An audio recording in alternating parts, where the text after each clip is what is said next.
Netcasts you love. From people you trust. This is Twit. Bandwidth for the Tech Guy is provided by CacheFly. CacheFly.com. Hi, this is Leo Laporte, and this is my Tech Guy podcast. This show originally aired on the Premier Networks on Sunday, August 31st, 2014. This is episode 1114. Enjoy. The Tech Guy podcast is brought to you by BarkBox, a monthly box of high-quality, fun, and healthy goodies for your dog delivered right to your door. Save 20% when you sign up for a new subscription. Visit BarkBox.com/twit. And don't forget to use the code TWIT at checkout. Wow, hey, how are you today? Leo Laporte here. I am the Tech Guy, and it's time to talk about computers and the internet and home theater and smartphones and all that jazz. 8888 Ask Leo. That's my phone number if you want to call with a question, a comment, a suggestion, as we talk high tech for the next few hours. I'm so glad you're here today. Labor Day weekend. Hope you have lovely plans for the weekend.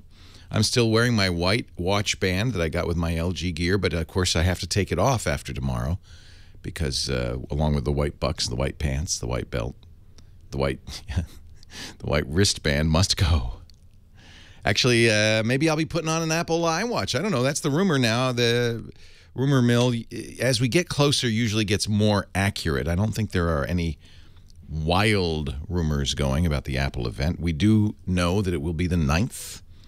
The invitations went out. Already Apple breaking with tradition. Usually they wait till a week before. We weren't expecting them till next Tuesday. And of course, that's so that the journalists coming to Cupertino to see the event will be paying the maximum amount possible for airplanes and hotels. Apple likes to do that to you. Actually, the reason they usually wait is because they want to make sure that they're ready. And they reserve the right to change this stuff at the last minute. But they're committed now. We are pretty sure, although no one knows and Apple doesn't say, the invitation is completely opaque, doesn't say anything. But we're pretty sure from leaks from China, which is a little harder to control, that Apple will have 2 new iPhones, a 4.7-inch. You've heard all this before, a 5.5-inch. We just saw that Apple's negotiating deals with people like American Express to make payments through the phone possible. That's exciting, especially with the fingerprint reader. That makes it a secure way to replace your wallet effectively. So, and apparently, according to the well-connected John Pachkowski, well-connected but hard to say, John Pachkowski of Recode.net, the tech blog, Apple will also announce a wearable. We're careful now to say wearable, not watch, because it's something you wear. We don't know. We're pretty sure that's going to be a watch, but who knows? It's colloquially been called the iWatch, but who knows? Could be a hat. Could be a smart hat. I wouldn't rule that out. A smart hat would probably have more usefulness. And the other story along with that is while it will be announced on a week from Tuesday, it will not ship until a week from never. Next year sometime, which from, for the geeks, that's a week from never. Next year sometime. Remember this. Remember this. The iPhone, when it was announced, was announced in January, shipped in June, 6 months. So this is not unusual. All right, I've done my Apple duty. Imagine the wristwatch, the 2 phones. I was very disappointed by an article I read in the on the website at the publicintegrity.org. And we've known this has been going on, but boy, it's really clear how big Telecom smothers city-run broadband. I've said for a long time, the solution to the anti-competitive nature of our internet service providers in the U.S., most people only have a choice between a phone company and a cable company, and both act like monopolies, raising the price, restricting what you can do, giving you terrible customer service. Hello, Comcast. It's Comcastic, and it gives a new meaning to that word, doesn't it? And all because they're monopoly, there's no competition, and we know that the answer to protect net neutrality really is not government intervention, which carries potential risks. You don't want the government getting too involved in the internet. So competition would solve it, though. If you had many choices of internet service providers, there would be price competition, but there'd also be competition to provide net neutrality, to provide the best service. You'd have a choice. But we don't in most cases. In 130 cities around the country, the local government has responded by creating internet service, becoming an internet service provider like a utility in that city. Works really well because not only do they own the lines, just like they own the power utilities often and the water often, but they also then can open those lines to many providers who can then compete on price. Furthermore, of those 130 cities, 89 have gigabit speeds. Wow. In almost every case, the city internet is much faster than the internet provided by the commercial providers. However, in 20 states, AT&T, Comcast, and Verizon have succeeded in getting bills passed through the tame legislatures banning civil internet on the grounds that, well, the city shouldn't be competing with, commercial entities. And, I understand that, but if the commercial entity isn't doing a good job, in many of these cities there is very little internet, then the city has the right to do it. It's the right thing to do. It improves their economic situation. It makes it more desirable for employees, for businesses, for people to move there. I wouldn't move anywhere that didn't have high-speed internet, and I'd be much more interested in a city that had gigabit at a reasonable cost. For more than a decade, says Public Integrity, AT&T, Comcast, Time Warner Cable, and CenturyLink, and I'd have to add Verizon into that, have spent millions of dollars to lobby state legislatures, influence state elections, and buy research to try to stop public internet. They tell the story of Janice Bowling, a 67-year-old Republican state senator from rural Tennessee. Her constituency includes the city of Tullahoma, which didn't have much internet access. So in Tullahoma, they offered very high-quality, high-speed internet to their local residents. Everybody was happy. Then they decided to extend it beyond the city limits to encourage businesses to move to the area. AT&T and Charter, the local phone company and cable company, jumped in, threatened to sue, met with legislators. She's feisty, according to Public Integrity. She fought. She thought she would win. She didn't.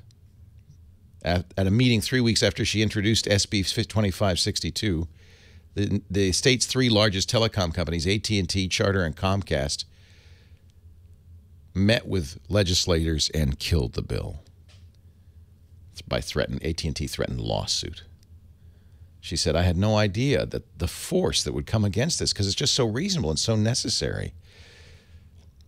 No response from AT&T, of course, to the article. I'll put a link in the show notes. How big telecom smothers city-run broadband, and this is why we can't have nice things.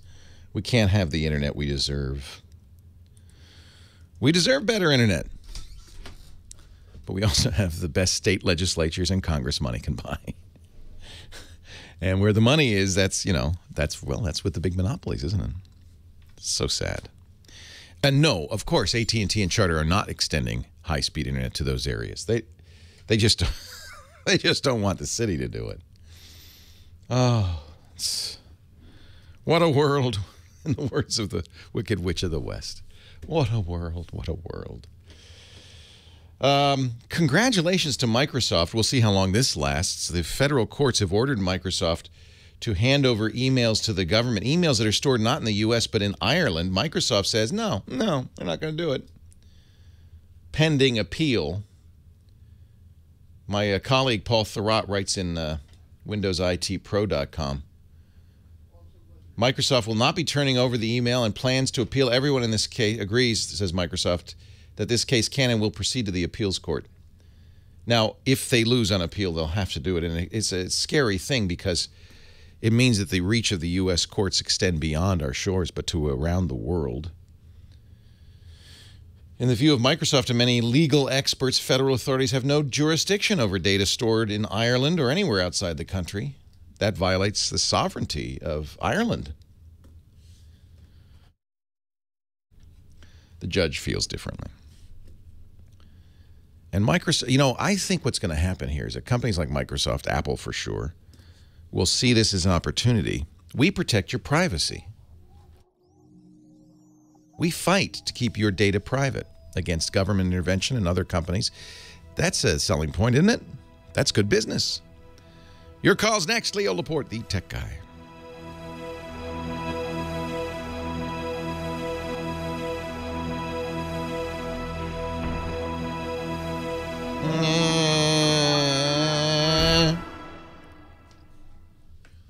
Johnny. Hey, let's face it, we're all trying to save money these days. We're all trying to find the best value for the buck.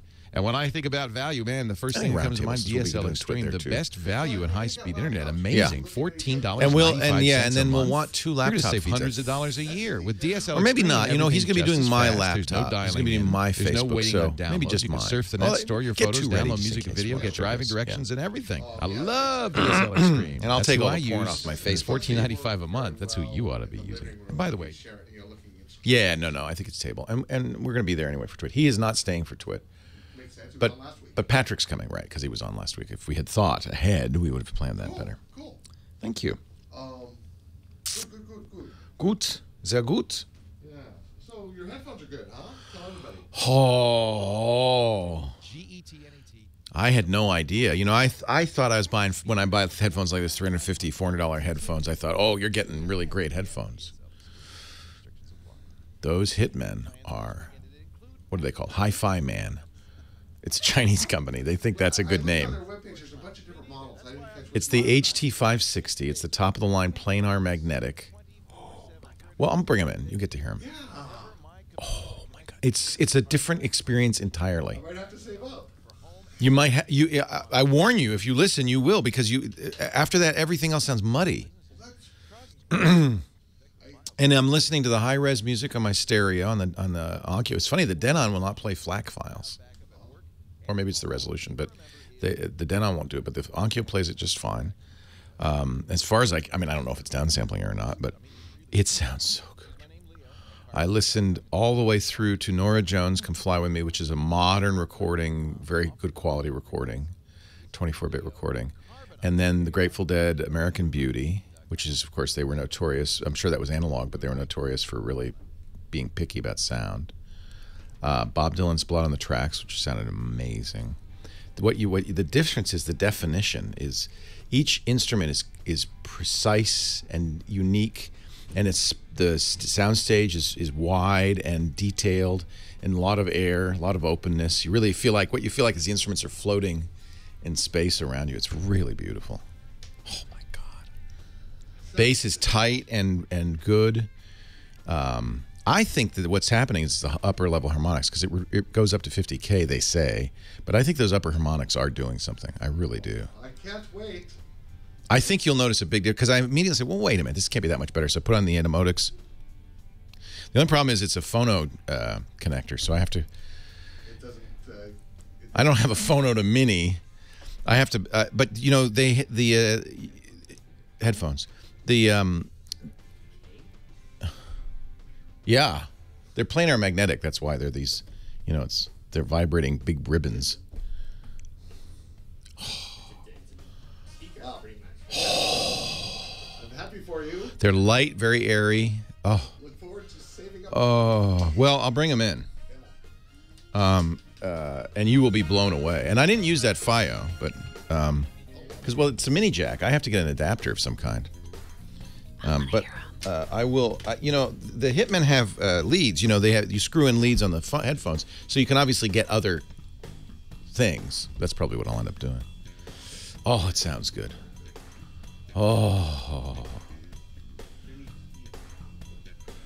Yeah, that's it, Brian W. Thank you. I thought I pasted it in. I apologize.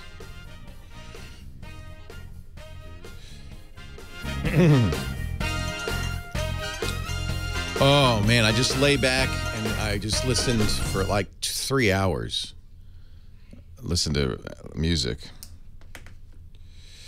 So, you got the amplifier with it? I have the FiO, but I wasn't using that. No, I didn't get an amplifier. It doesn't need one. Okay. The HT560s. Leo Laporte, the tech guy. 8888. Ask Leo. Heather Hammond is here. Heather Hammond. The last day of summer, is that right? Not technically. I mean, the autumnal equinox the vernal equinox, whatever it is, hasn't hit us yet. But this is, you know, spiritually, the last day of August is the last day of summer because Labor Day weekend is this weekend. And you, too, are wearing white pants, I see. This is it. And I'll wear them again. Oh. Well, it's different for women. It's men that can't wear white pants after Labor Day. Well, I think it's different in California is what we got to say. We're about to go into our best weather, right? Yeah, in San Francisco Bay Area, the best weather is September, October, just like Italy. It's very much like Tuscany. I like We're to going to think be of it that way. tanner, and we're going to look amazing in our white jeans. Yeah, so that's why I'm going to London at the end of the month, where it will be cold and rainy. Cuddle up in your Burberry. Yeah. Anyway, I go to you now in search of callers. Your job has been, for lo these many months, to gather ye callers while ye may, and present them to me in a panoply of audio delight. What have you got? What have you got here for me? I picked up Bob in Danville and kept him in my pocket since yesterday, and he's on line 1. Well, he's getting a little stale now. I think we ought to put Bob in some saran wrap. Hi, Bob. How are you? Hello? It's day old Bob. Good morning, Leo. Good morning. Better than day old Bobka. That's true. What can I do for you, Bob? I'd like some advice. All right. I have a MacBook Pro from late 2011. Yeah. And I would like either to upgrade it with an SSD or wait for a new model. So one of the things I think with the 2011s, Apple has done a recall on some of them. You should go to Apple and see if they're doing a recall on that. It might be a way for you to get an updated MacBook Pro without doing anything. Have you had screen issues at all? No. Let me really see if happy I can, with it. Yeah, I just would I have quite a few of them actually. We use them around the office, and that was. Let me see if I can. It's a problem with the graphics card. And Apple did issue a recall, and there is a web page, which I'll have to find, where you can enter your serial number and see if that one has been updated. If it has, that would be the first thing I'd do, because you may get a new one. Now, SSD does make a big difference on that, and I've put an SSD in mine, and it really does speed things up. Go to macsales.com. That's Otherworld Computing. I've been looking at them. Yeah, they're my favorite. That's where I got mine. I got the Mercury, I think it was called. And they have videos, and they give you a tool that to unscrew the Torx screws that are holding that thing together. Not too tough on the 2011. You do have to unscrew it. It's not. It's not. You know, earlier Mac models, the battery pack was removable. Not on this model. And underneath the battery pack was a hard drive, so it's very easy to replace the hard drive.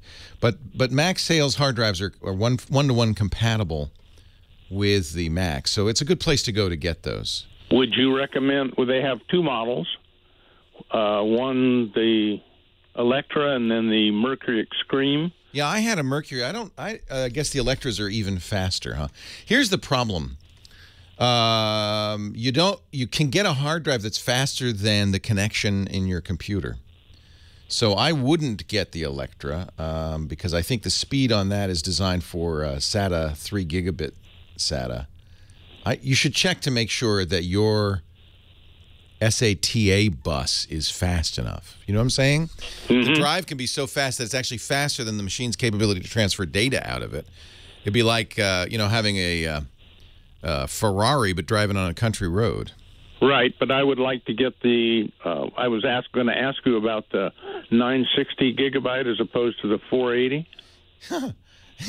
well, that's a lot. So here's the issue with SSDs. Of course, the price per gigabyte's higher, coming down. Although I bet it'll go up because there was recently a problem with one of the RAM factories, the flash factories. But because the prices come down, you can start thinking about larger drives like that. That's up to you. That's it's an issue of cost and how much you use. How big is your hard drive now? I have a 750, and have you filled it up? Yes. Well, then you better get the 960. The 480 ain't gonna do it. Although I understand that. I used to fill up hard drives, and then I started thinking a little harder, especially with SSDs and the cost of SSDs, about how much I wanted to really store on my hard drive, and I was able to move a lot off. One of the things that's changed is music. You don't have to store it on your drive anymore. You can stream it. Movies, same thing. A lot of the really big files are no longer on the drive. If you edit video, you need a big drive. If you do a lot of photography, I do, but I don't store my photos on the drive, just a year's worth of photos at a time. I think you can get if you really want to save money, you can get your consumption down. And is it possible to transfer the drive that I have into the what other world will eBay? What they sent me, and I don't know I think you have to buy this, is an external enclosure for the old drive. And then you can transfer the data over. My suggestion when they get the new drive is to install the operating system fresh and then copy the data from the old drive. Right, and I'm using Parallels also. Great. So you'll also, the nice thing about Parallels is it keeps that Parallels is a virtual machine for running Windows, keeps the whole Windows in one single big file, a 10 gigabyte or bigger file. That's why you use up a lot of space. You got a big Windows partition. So, but that's just a file you can copy. So I would do the same thing. I would get an external. This is actually a handy thing to have. Get an external USB drive enclosure for your old drive. Put it in there. Now it's a backup. You can copy files off of it as needed, including that giant Windows storage file. And so it's a nice thing to have, and it's not hugely expensive to get a USB enclosure. So you don't see any major improvements in the MacBook Pro? Already. They've already done it with Haswell, which is the 4th generation Intel processor. And here's at this point I would wait. Haswell is now a little long in the tooth, like 6 months old. And and the next one, Broadwell, is overdue. Intel said it'd be out by now. It'd probably be out early next year. I would expect before summer of next year there will be new MacBooks. So if you can wait, it wouldn't hurt. Okay, great. Yeah, and I think one way to really get that 2011 MacBook singing is to put an SSD in it. You may do that and say, wow, I don't really need a new MacBook because, these processors have been fast enough for years. But the thing that slows many computers down is disk I/O, input-output. And speeding an SSD, a solid-state drive, speeds up disk input-output hugely. By 4 or 5 times, and that makes everything feel fast and lovely. Boot times, everything. Great. All right? Yeah, I have one recommendation you made about photography in Africa. Yeah. You had a person that was going to take a trip. That's where Heather went last year. Not even that long ago, yeah. And it was fantastic. But I would recommend that if they're going to take a big camera, yes, take along a monopod. I agree 100%. I love a monopod. It's a single-leg tripod, easy to transport, and very handy. I carry one with me all the time. Thank you. Leo Laporte, the tech guy. Highly agree.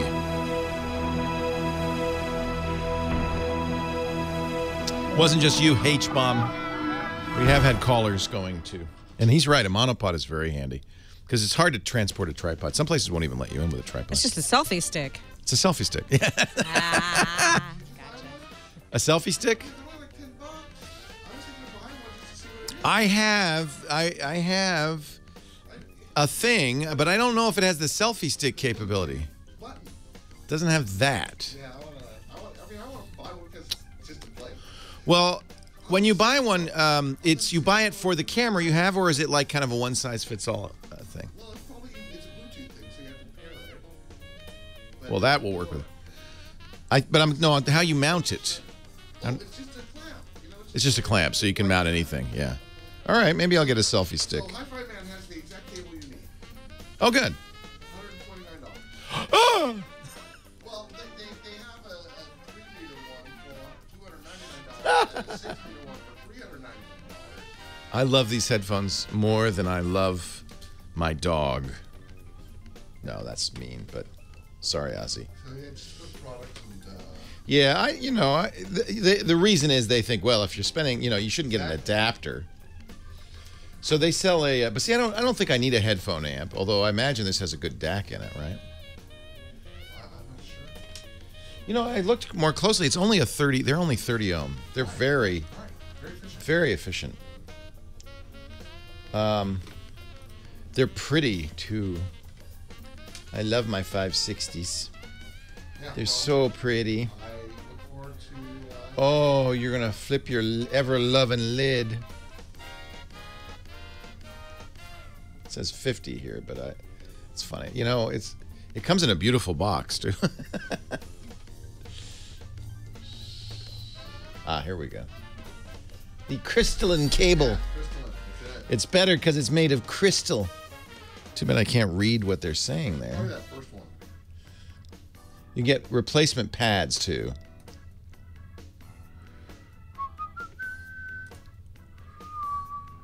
It's all right. I don't. Yeah, I'm sure we can get you one on modem price for $5. Well, I really like lying next to my stereo with the phono jack in there and listening on the headphones. Had my head on a pillow and I was just in Yeah, well, my Z heaven. The Proton Z-Dax got a 8-inch jack. So. I bought Rite of Spring at Leonard Bernstein and the New York Philharmonic. A beautiful, and it's so detailed. You actually feel like you're sitting in the orchestra. You hear them turning pages and. Talk about wide dynamic range. There's your wide dynamic. Well, that's a good one for that, right? That's a good one for that. And so yeah, it's got that, begins with that one, whatever it is, clarinet or da da da da da. It's so beautiful. And while that solo is clarinet or whatever, what is it? Do you think a flute? Maybe it's a flute. Is playing. You hear all the orchestra sitting there rustling, and you also hear a lot of tape hiss. By the way, you hear the tape hiss. It's clear. I mean, as soon as the music level goes up, you don't hear it, but there's tape hiss. It's very interesting. Oh, I'm excited. Yeah, you hear everything. I'm blown away. I am blown away. And I don't know if it's because, these are FLAC, high-res recordings also, so they're master recordings, and there's no compression at all. And Good investment then. Good investment. yes, absolutely. You know, in my situation, I have to wear headphones all the time. Me too. So, And I wouldn't wear them for this, but these are fine for this. But for listening to music, I probably wouldn't. I don't even know if you'd want to wear them in a recording studio. But for listening to music, oh man. Renzo is on the line from Fort Lauderdale. Hey, Renzo. Hi, how's it going? Well, it's going great. How are you doing? Good. I just wanted to first thank you for all the great things that you do. I'm a pretty big fan, and I use a lot of your services, from Hover for my domains to Squarespace for my website, and now I'm snacking right with NatureBox. So I got to thank you for all these we things. have a new sponsor. I don't know if you know about this. This is called mattress. BarkBox. It's for your doggy. Really? I'll tell you about it later. Wow. These are all podcast advertisers, and in a way, I kind of like it that they're not just tech anymore, right? There's a much broader range of advertisers. That's a good sign for podcasting, I think. What can I do for you, my friend? Well, the reason that I'm calling is more, not so much help, but maybe a little bit of a public service announcement. As you know, with the tragedy that happened with Robin Williams not too long ago, kind of mental health was kind of brought a little bit to the limelight a little bit. And I myself am a licensed mental health counselor in the state of Florida. And I wanted, maybe hoping that you can spend some time talking about Google Helpouts, because I don't think it gets enough airtime, and particularly with mental health. It's, I think, a great tool for a lot of your listening audience. You know, you can download the app, you can do it on your computer. And not too long ago, I had a session with I'm in Florida, and I had a session you practice through Helpouts. Well, right now I'm doing that kind of on my spare time, but That's awesome. Yeah, I'm trying. Yeah, So and this is a technology. I really feel that Google I think, this is such a cool technology. They mention it, they don't talk about it much. As a result, I don't. It feels like it's more from the Google Labs, like they're trying it out. But the idea is it's using the Hangouts technology that Google is very fond of to allow a one-on-one education or therapy session over the internet. So Helpouts is for a variety of things. I mean, you can get everything from a fashion expert to help you plan your wardrobe. Here's a guy who does free hairstyle consultation to psychotherapy. And I think there are people who would like and some help. And so you do this as a pro bono thing? Some. Right now what I'm doing is I'm offering the first help out free. So that's in my list. I see it right here, Renzo Turenga. Yeah. And and so right now, yeah, so I do the first help out free. And what I think that this is kind of internally amongst my mental health colleagues, but right now I think what's happening is that a lot of professionals that have gotten onto the help out scene are transporting the kind of brick and mortar fee model to online, and it doesn't work. So it's expensive. They're charging, right. Whereas, in a typical therapeutic session, you have the overhead of office space and secretary and all these things. So you need to, but online, you don't have to. So I kind of chuckle when I see other people charging, ridiculous amounts for an online session. But my ex-wife is an MFT, a psychotherapist, and always charged a sliding scale, an ability to pay. And I think many mental health professionals will do that, so that people who need help but really can't afford help can go to somebody. Because if you get in the profession that you're in, Renzo, it's because you care about people, because you really want to help people. And it is such a tragedy to see somebody who just so clobbered by depression that they see no way out. And it really is treatable. It really, it's such a permanent solution to a problem that can be solved.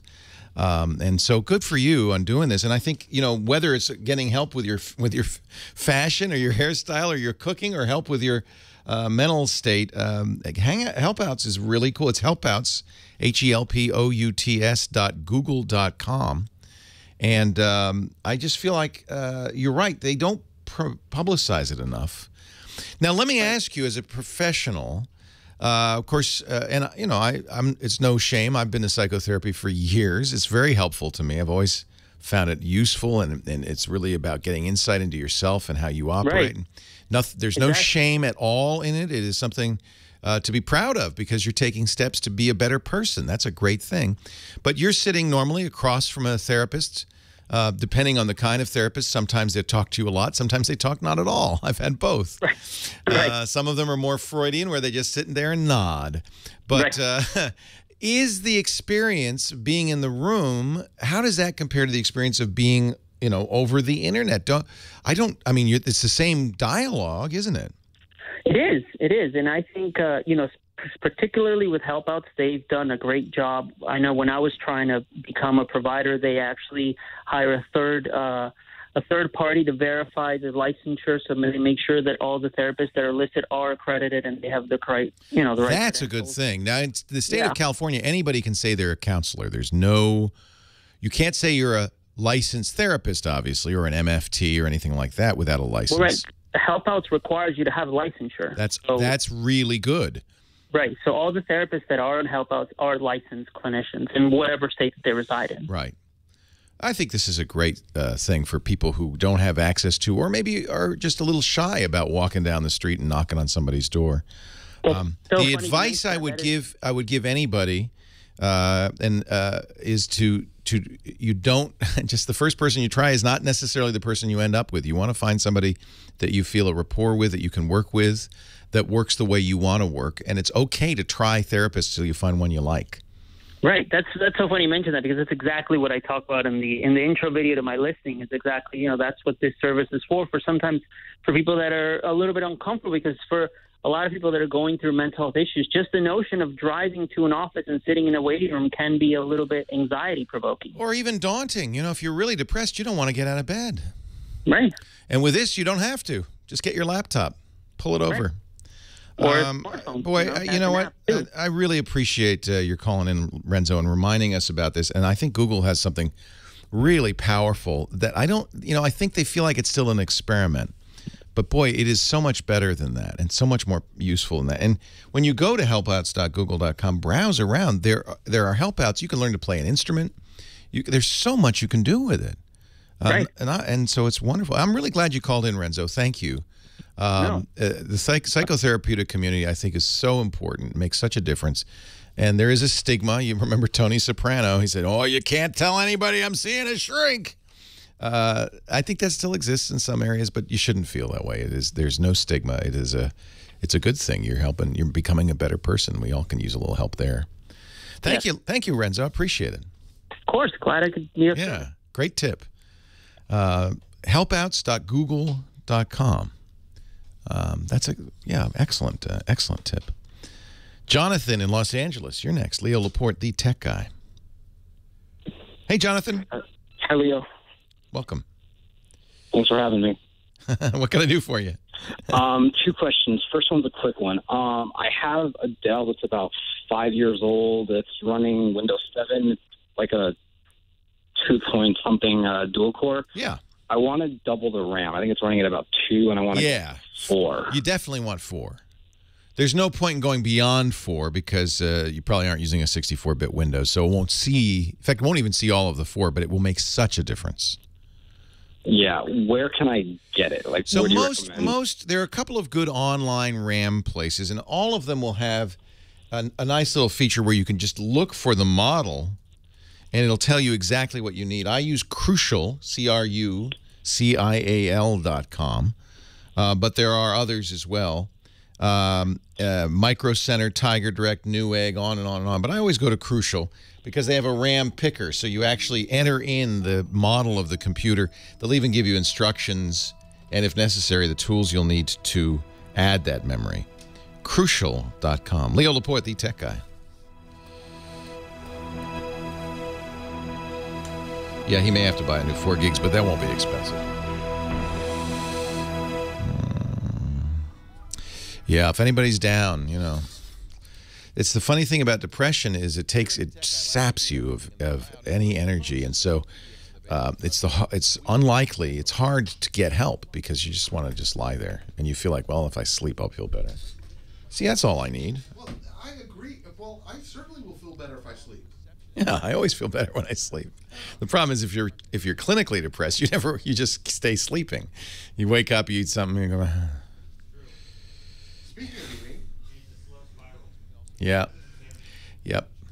I would like some lunch, and I'm going to have one of them fine sandwiches. Let me do the Italian. I know it's Dr. Mom's going to yell at me, but I love it. Oil, kind of oily dressing. Yeah, just oil and vinegar or just plain balsamic's fine. Yeah. So tell Nathan that Chris is not today. He doesn't need to play Chromachrome. Oh, yeah, no Chris today, so no Chromacrode. Crowdabode. Don't play that song. Hey, Nathan, play some Thompson Twins instead. You like the Thompson Twins? I love them, and the guy from the Thompson Twins is finally... I love Richard Thompson. But he's so much more than the Thompson Twins. Tom Bailey. Tom Bailey? Who's that? He's the Thompson Twin guy, and he's touring, and he's going to be at the Mezzanine in San Francisco tomorrow night. I thought Richard Thompson was the Thompson Twins. No, silly. Wait a minute. Richard Thompson and the Resistors are who you're thinking of. Wait a minute. Really? All this time I've been wrong? Shh, don't say that out loud. What? It was named after the 2 bumbling detectives, Thompson and Thompson, in The Adventures of Tintin. Tom Bailey, Pete Dodd, John Rugg, and John Podgorski. Oh, I've been telling people that Richard Thompson was a Thompson twin. All this time. I'm an idiot. What was he in? Sir Richard Thompson, he's a British conservative politician. No, I'm sorry, not that one. How about Richard Thompson, the United States Secretary of the Navy under Rutherford B. Hayes? No, not that one. Not that one. How about the songwriter and musician Richard Thompson? There we go. They had songs in those John Hughes films. And he won an Ivor Novello Award. Oh. He was in Fairport Convention. That's what it was. Oh. He's an officer of the British Empire. Yes. What he does is he's touring and does a history of the people's music from way back when to modern times. So the Thompson Twins are coming to town. Well. Their main guy. And I looked at tape of him at recent festivals, and he looks great. Sounds great. In the Name of Love. Yeah. Thompson you remember Twins. that, right? Yeah, I love the At Thompson the end of Twins. 16 Candles. Yeah, they were very really 80s. song. Yes. Very 80s. Bailey, Dodd, Rugen, Bell.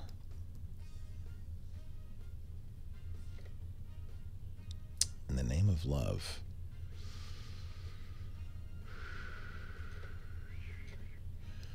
Okay. In the name of love. Oh, that's the U2 song. Leo Laporte, the tech guy. 8888 Ask Leo. That's the phone number. If you have a question, a comment, a suggestion, love to hear from you. Actually, we didn't finish, I guess, with Jonathan in Los Angeles. You had a question, Jonathan. Yes, the important one. I need help picking a new Android phone. Oh. Well, this is a very personal decision. Yeah, I'm ditching my iPhone 5S from Verizon, going to T-Mobile. I can't pick between the HTC One M8, the Galaxy S5, and the Nexus 5. So, a couple of points to make. The Nexus 5 will soon be replaced, we think, by a Nexus 6. Right. One of the advantages of the Nexus 5 over the other two is it's pure Google, what they call a Google experience, which means it's the latest Android and will stay the latest Android. Google updates those phones right away with no skinning. Every other manufacturer, Samsung is a real guilty in this regard, adds their own skin on top of Android that makes it look and act different. They often replace the stock Android apps like the camera app with their own. Sometimes that's good, sometimes bad. I think the HTC One has a very nice camera app, and it's designed to take advantages of some unique features of the HTC camera. The fact that it's a 4-megapixel camera, they have Zoes, they have highlights. They have the ability, because there's a second lens above the camera on the HTC One, the most recent, the M8, they have the ability to adjust the focus of the shot, which is a very interesting effect. Sometimes doesn't work, but it works fairly well. So I'm a big fan, and I also think the build, the quality of the HTC One is excellent. It's a little smaller than the S5. It's the size of the Nexus 5. It's a 5-inch phone. I'm not a big fan of the Samsung for a lot of reasons, but mostly because of all the junk Samsung puts on top of it. What are the other reasons? Because everyone I know that has one loves it. Yeah, because they see a lot of ads. I really believe the success of Samsung is due to the fact they spend more than $1 billion in television advertising every year. Well, yeah, it's everywhere. It's everywhere. And I think it just convinces you this is not just an Android phone, but the Android phone. Just as, people think of computers as being Windows. It's become the default. The S5 is not bad. It's a little cheesy feeling. It's plasticky. It is, and mostly I dislike it because of all the stuff on it. And you cannot, by the way, uninstall any of that. And you have to even if you root it. If you root it, you can. But rooting it carries its own set of challenges. Yeah. So yes, if you root it, you can. In fact, if you root it, you could change it to anything you want. The hardware is excellent. The other advantage that the Galaxy has over the HTC and the Nexus is it's got a removable battery. You can take the back off. And that means I used to buy Galaxies all the time because I would buy then a couple of extra batteries and a little charger, and they're not expensive. And then I'd have 2 or 3 batteries in my pocket, so the battery life doesn't matter. All these phones now have acceptable battery life, 12 to 16 hours a day. So it shouldn't be a factor? Yeah, it's less of a factor. It still is if you're going to use it heavily. So the days I don't need it when I'm at work because I'm going to charge it, plug it in when I'm at work. But when I'm traveling or I'm at a convention somewhere I can't plug in for 16 hours, that's when you know it. And having an extra battery in the pocket just gives a nice feeling. There's one other I'd throw in. It's a wild card. You have to get an invitation to get it, but the price is right. It's an Nexus 5 price. It's the OnePlus, OnePlus One from OnePlus.net. Never heard of it. Yeah, you have to get an invitation. It's actually, in my opinion, it's the one I'm carrying right now. Price, dollar for dollar, $350 for a 64-gig phone, the best. Same camera as on the Galaxy S5. That is, by the way, a better camera than on the Nexus 5. That's a pretty old camera. But remember, we are at the happy season. New phones are on their way in the next few days. For instance, September 4th, in 5 days, Google/Motorola will announce the new Motorola X. I think that might be the phone of the fall. Google's Motorola X has always been a pretty pure experience. The drawback on the year-old model is the camera wasn't very good and it was a low-res, smaller screen, but I think they'll fix that in the new one. If they do, That'll be one to look at. That's a phone that has special hardware that allows you to talk to it. I think in the future, like soon, everything, you'll be able to get in the shower and talk and say things like, as I can to my Moto X, no, turn down your radio if you have a Moto X. Okay, Google, what's happening? Or what's up? And then the Moto X will actually say, hi, Leo. It's 53 degrees and sunny skies outside. You have 3 emails, 4 texts. Your next calendar appointment. I mean, he will read this stuff to you. I think this is the future. So I really like, yeah, I love the Moto X. So that will be one that's coming. They'll announce that September 4th, along with the new Android watch, Android Wear watch. Of course, the new iPhone does come out in September 9th, in 10 days. I'm ditching my iPhone. Okay, you're sure you don't want that anymore. All right. Yeah, my first Android was the HTC Incredible years ago when Android wasn't quite where it is. Yeah, it's come a long way, baby. Now I'm going back. Yeah, it really has come a long way. I love Android. I do. You also, you know, IFA is going on right now in Berlin, the big trade show. I expect Samsung will announce a Galaxy Note 4 if you want a giant phone. Nope. Nope. I've seen the Note 2. My cousin has one. Way too big. Too big. Okay. Yeah. Well, the Note 4 is even bigger. I love the Nexus 5. Nobody dislikes the Nexus 5, but it's getting long in the tooth, and I do think a Nexus 6 is due soon. It might be announced. It's going to be a Motorola. It might be. We don't know. The Nexus 5 is built by LG. Yeah. I would say of the 3, if it were me, and this is a very personal choice, if it were me, I'd get the HTC One. In fact, I did. I carried that for a long time. But you wouldn't go wrong with either that or the S5. I'd stay away from the Nexus 5 unless you're really dedicated to the pure Google experience, because it's a subpar camera, and it's not up to date. It's an older phone. No, I never really considered it before, and I played with it. But they're great. It's almost a year old. Yeah, it's almost a year old. They're great. So I would just I'd be curious to see what they come up with. Can you wait a few days just to see what Motorola has to say? Because honest to gosh, I think the Moto X was an amazing phone. If it had a better camera and a little bit bigger screen, it would be just a killer phone. And I feel like they're so close. That will be a Google phone. Even though they sold Motorola, that acquisition hasn't gone through. So it's still not a Lenovo phone. It's still a Google phone. So in a way, I think it is sort of the Nexus 6. Okay. All right. So those are, I can't choose for you, but there's some information about all of them. Love that HTC One. I take it everywhere. I took some of the best pictures I've ever taken in Hawaii when I was on vacation, and I didn't want to bring my expensive camera to the waterfalls, I got an amazing video and pictures, and it was really beautiful. Do you feel that it could last up to 2 years if I buy it? Because I'm a basic user, but in what I do, I'm a power user. But I don't do a lot of really advanced stuff on it, but I use it a lot. Yeah. I think the Galaxy S5 probably is the right thing for you, because you know how to root, and you could root it, and you have removable batteries, and it is in every way the high-end phone at this point. Oh, so now the Galaxy is better for me? Well, it's not better for me. I wouldn't buy it. But you don't seem to be bothered by the Galaxy junkware, so. I mean, I just put it to the do not run list, and I don't see it. Right, you disable it. But it takes up space. If I wasn't going to root, would you go Galaxy or HTC? And still, I mean, I'd probably go HTC. I can't decide for you. This is a decision you have to make. Play with all 3. A lot of it's how it feels in the hand. The HTC One is all metal, feels beautiful in the hand. It is a gorgeous, gorgeous phone. But if you say I want to go 2 years, I'm a smart user.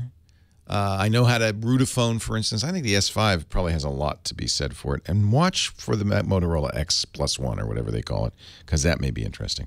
Oddly enough, I've been using Android for a few years, dissatisfied with the screen size on the iPhone and the really terrible keyboard that Apple just refuses to fix.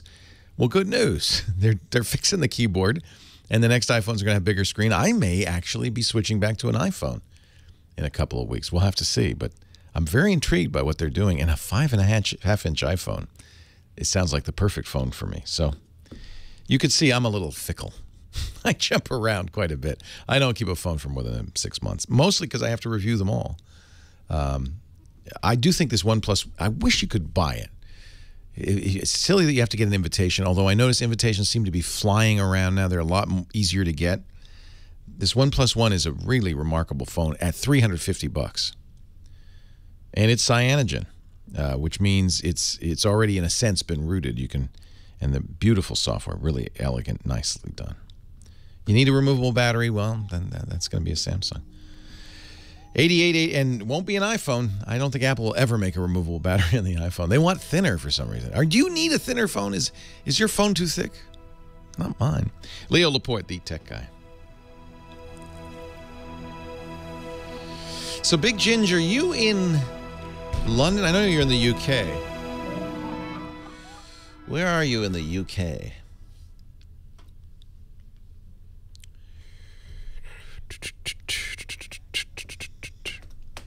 I know how to use the iPhone keyboard, but that's ergonomically BS.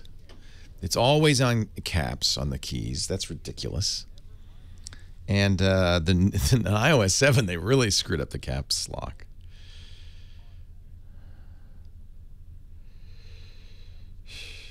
Yeah, and I don't know why Apple wants to go thinner and thinner, because they give up some stuff. For instance, the quality of the camera. Ozzy, where's my doggy? I can show you some video of Ozzy and the BarkBox. There he is. There's Burke with Ozzy. Ozzy and his BarkBox. Ozzy is the happiest dog in the world, because now he gets treats every month in the mail with his BarkBox. Oh, Ozzy. I want you to go to BarkBox.com/twit to find out about the BarkBox. If you have a dog in your life that you love, as we love Ozzy, you will love BarkBox, a monthly box of treats for your doggy. Now, you choose the size of doggy, so we got the little miniature one, tiny, but it goes all the way up to 50 plus, big and bold. Every BarkBox includes treats they can eat and treats they can play with, 4 to 6 awesome full-size products, innovative toys and gadgets to all natural, healthy treats and more. Every box is new and different and full of lovely surprises for your dog, including treats you won't find. Oh, Ozzy's in here. He heard me talk about it at the big box stores like this. The Muddy Buddy Dog Mop, super absorbent microfiber chenille dog towel. Ozzy goes out and he gets muddy, and this is, oh, he loves this. And the little lobster squeak toy. But I got to tell you, oh, and here, these are Bocce's Bakery lobster roll. And all the treats, by the way, are sourced from the U.S. and Canada only, so they're healthy and safe. Chews are made in the U.S., Canada, South America, Australia, and New Zealand.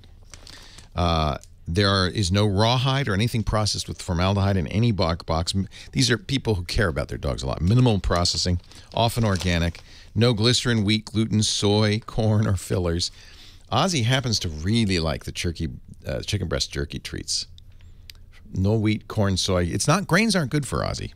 He wants pure. Come here, Ozzy. Yeah, look. Come here. Let me show them what you do, because he's such a good boy. When it comes to the BarkBox, sit. Oh, no, sit. Do you want your BarkBox? Look at him. He loves his BarkBox. You'll save 20% off. Oh, yeah, you're a good boy. Your new subscription when you go to BarkBox.com/twit. You love it, don't you, Ozzy? Yes, he loves his BarkBox. BarkBox.com/twit. It's so sweet. Every month, Ozzy. Aren't you a sweetie? Star. Aren't you a star? He loves his BarkBox. Oh, yes, he does. He's going to sit on my desk now forever. Saying, where'd the BarkBox go, Dad? BarkBox.com/twit. We love this sponsor. Burke, he loves you, too. Burke is his, like, buddy. Oh, he loves Burke. You're the biggest dog in radio. Yeah, look at that. You know, they have a BarkBox app. Did I mention that? What? No. Yes. They have an iPhone app that you can read fun dog news curated for us by you, by BarkBox. Get the scoop on your upcoming box. And by the way, look at this already. Just by going there, it says 20% off is now applied. Now go fetch. Thanks for stopping by from Twit. Isn't that cute? And if you got something you really like I'm going to have to get these chicken treats from now on for Ozzy. So you can order them through the BarkBox app. Oh, and I forgot to mention, they give 10% of their revenue to local rescues and shelters across the U.S. and Canada. So it's a good cause. 20% off at BarkBox.com/twit. And don't forget to use the code TWIT at checkout. Love my little doggy. They're really a good company. Oh, Big Ginge, yes. Where are you? Are you in London? Because, we're coming your way. Weybridge. Huh.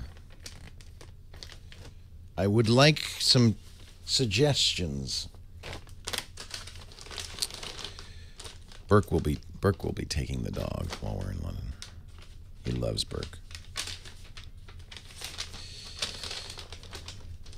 Ozzy, don't you want to ride in my car with me?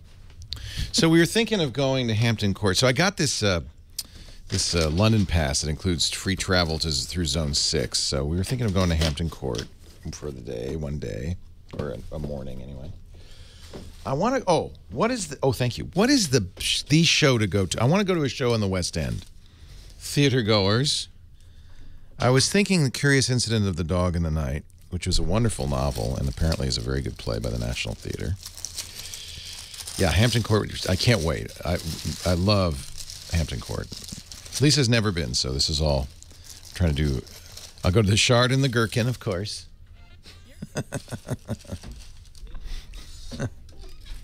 Yeah, the maze at Hampton Court. I dimly remember that.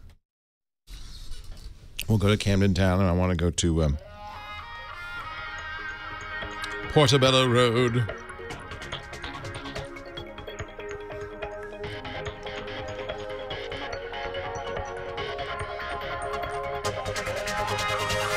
We didn't invite Dvorak. He can't do it tonight. It's Labor Day. It's a little tough. We got Patrick Norton and Christina Warren, and we were trying to get Nick Bilton. Well, hey, how are you today? Leo Laporte here, the tech guy. This is the show where we answer your questions. We talk about all the latest technology news, computers, yeah, the internet, but also smartphones, home theater, digital photography, all that jazz. Phone number is 8888-ASK-LEO. Love to hear from you with your questions or suggestions. 888-827-5536. That's toll-free from anywhere in the U.S. or Canada. Outside those areas, you can still Skype us. Just use Skype out to call 888-827-5536. I do not mention the website enough, and I really ought to. If you write one thing down, write down techguylabs.com because, well, the phone number's there, a link to the chat room's there, but also every link I mention, every question and answer. In fact, after the show, we put up audio and video. We give you a YouTube link. You can download a podcast of audio or video from there. So everything you want, and it's all free. No charge, no sign up. I don't want your email address. You can keep your email address to yourself. I don't need it. Just visit techguylabs.com, and anything you need, you can find there. Anything you can find there. Dan in Tehachapi, California. You're next. Leo Laporte, the tech guy. Hi, Dan. Hi, Leo. How you doing? I'm well. Listen to you a long time. Thank you, sir. And I know about 10% of what you're talking about. Well, you keep listening, maybe it'll get to 15%. A little bit. Yeah, right. Well, so I got a real basic question for you. I got a HP 8.1, pretty new. Okay. And I'm on like an hour in the morning, an hour and a half maybe, and then the same thing in the evening, about an hour, hour and a half. Should I leave it running all day? You know, on the screensaver. So modern computers, and you have a very modern computer, handle power pretty well. They go into sleep mode. You can choose in the power-saving control panel, you can choose a variety of different power schemes. The default, though, is usually fine. It'll go into a low-power mode when you don't use it for, 15 minutes, the screen goes off, another hour, or the rest of it goes down, the hard drive shut down, all that stuff. It goes down to a point where it's using just a few watts, maybe 5, 6, 7, 8 watts. Very little power, much less than a light bulb, a tenth of what a light bulb would use, and it just sits there quietly. And that's probably, during the day, if you're going to use it off and on, that's what I would do. Well, you see, the power I didn't think it was much of the issue, but it's warm. The box itself is, it's been hot lately. When it's sleeping, it should not get hot. It should be so fairly sleep cool. is all right. See, I know how to make it go to sleep. There's a little box there. Let it sleep, and then usually, if I'm not going to use it for more than a day, I'll shut it down just to save juice. We have to think about the environment and all of that. But right. Yeah, from the point of view, I'll be honest, from the point of view of the hardware, leaving it on all the time is fine. Huh, I thought it would just get does not wear it out. All right, okay.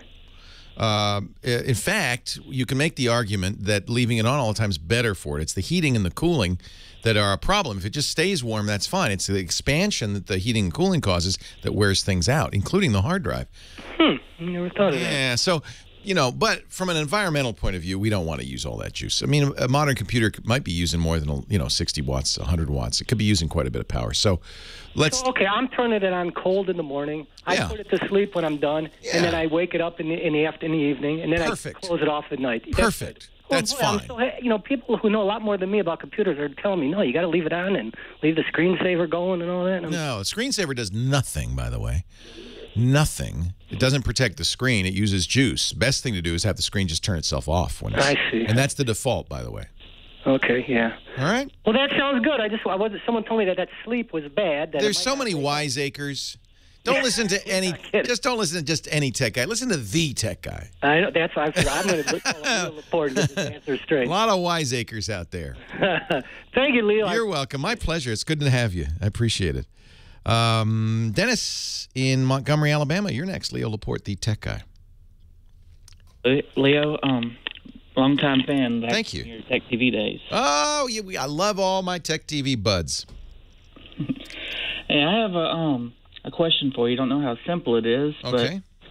But I took your advice as far as not running the Yosemite beta on my main hard drive and had the wild idea of putting it on an external drive and, booting it like you would dual boot. Yeah. Which works just fine, but it also got me thinking about if there's any way to make a bootable image of my current Mac of Mavericks to where it could also boot, like off of USB. Absolutely. And that's a great thing. One of the nice things about Macs is if you press and hold the Option key during boot, it'll look and it'll see all the different bootable drives and it'll give you a choice. It's got a boot manager built in, basically. So you could have Windows, you could have Mac, you could have Linux, you could have anything you can install, including multiple versions of the Mac operating system. By the way, Yosemite, which is the next version of OS X, is in its second public preview, and I found it rock solid. I'm using it day-to-day on my production machine. I think they're very close to release in the next month or so. My advice was Apple's advice, which is don't use this on a production machine. It's pre-release software, and that is true, but I find it to be very reliable. It is easy to make a bootable hard drive. The simplest way, in my opinion, to do this is with a program called Super Duper. Every Mac owner should have Super Duper. Among other things, Super Duper will make you a bootable backup. So it'll make an exact clone of your hard drive on a USB drive. Should your internal drive die, you just boot to your external drive, and it's exactly as it was. Super Duper can even run on a schedule to keep it that way. It's free for, you get a few more features for the paid version. I paid for it because I use it religiously. It's from a company called Shirt Pocket Software, shirt-pocket.com. And it is, I think it works well with Time Machine, but I think it's, I use it in lieu of Time Machine. It's the ultimate backup. It will make a bootable backup on any USB device.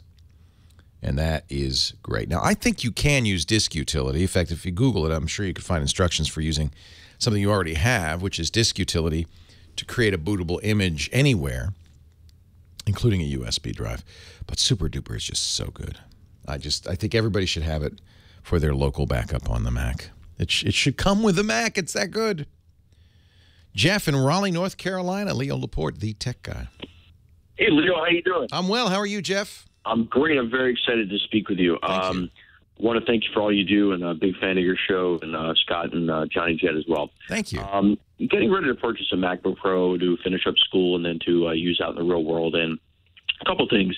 Was looking at the base model 13 versus possibly upgrading that to 256 and 16 gigabyte of RAM, or going with the base model 15-inch, which comes with both of those already.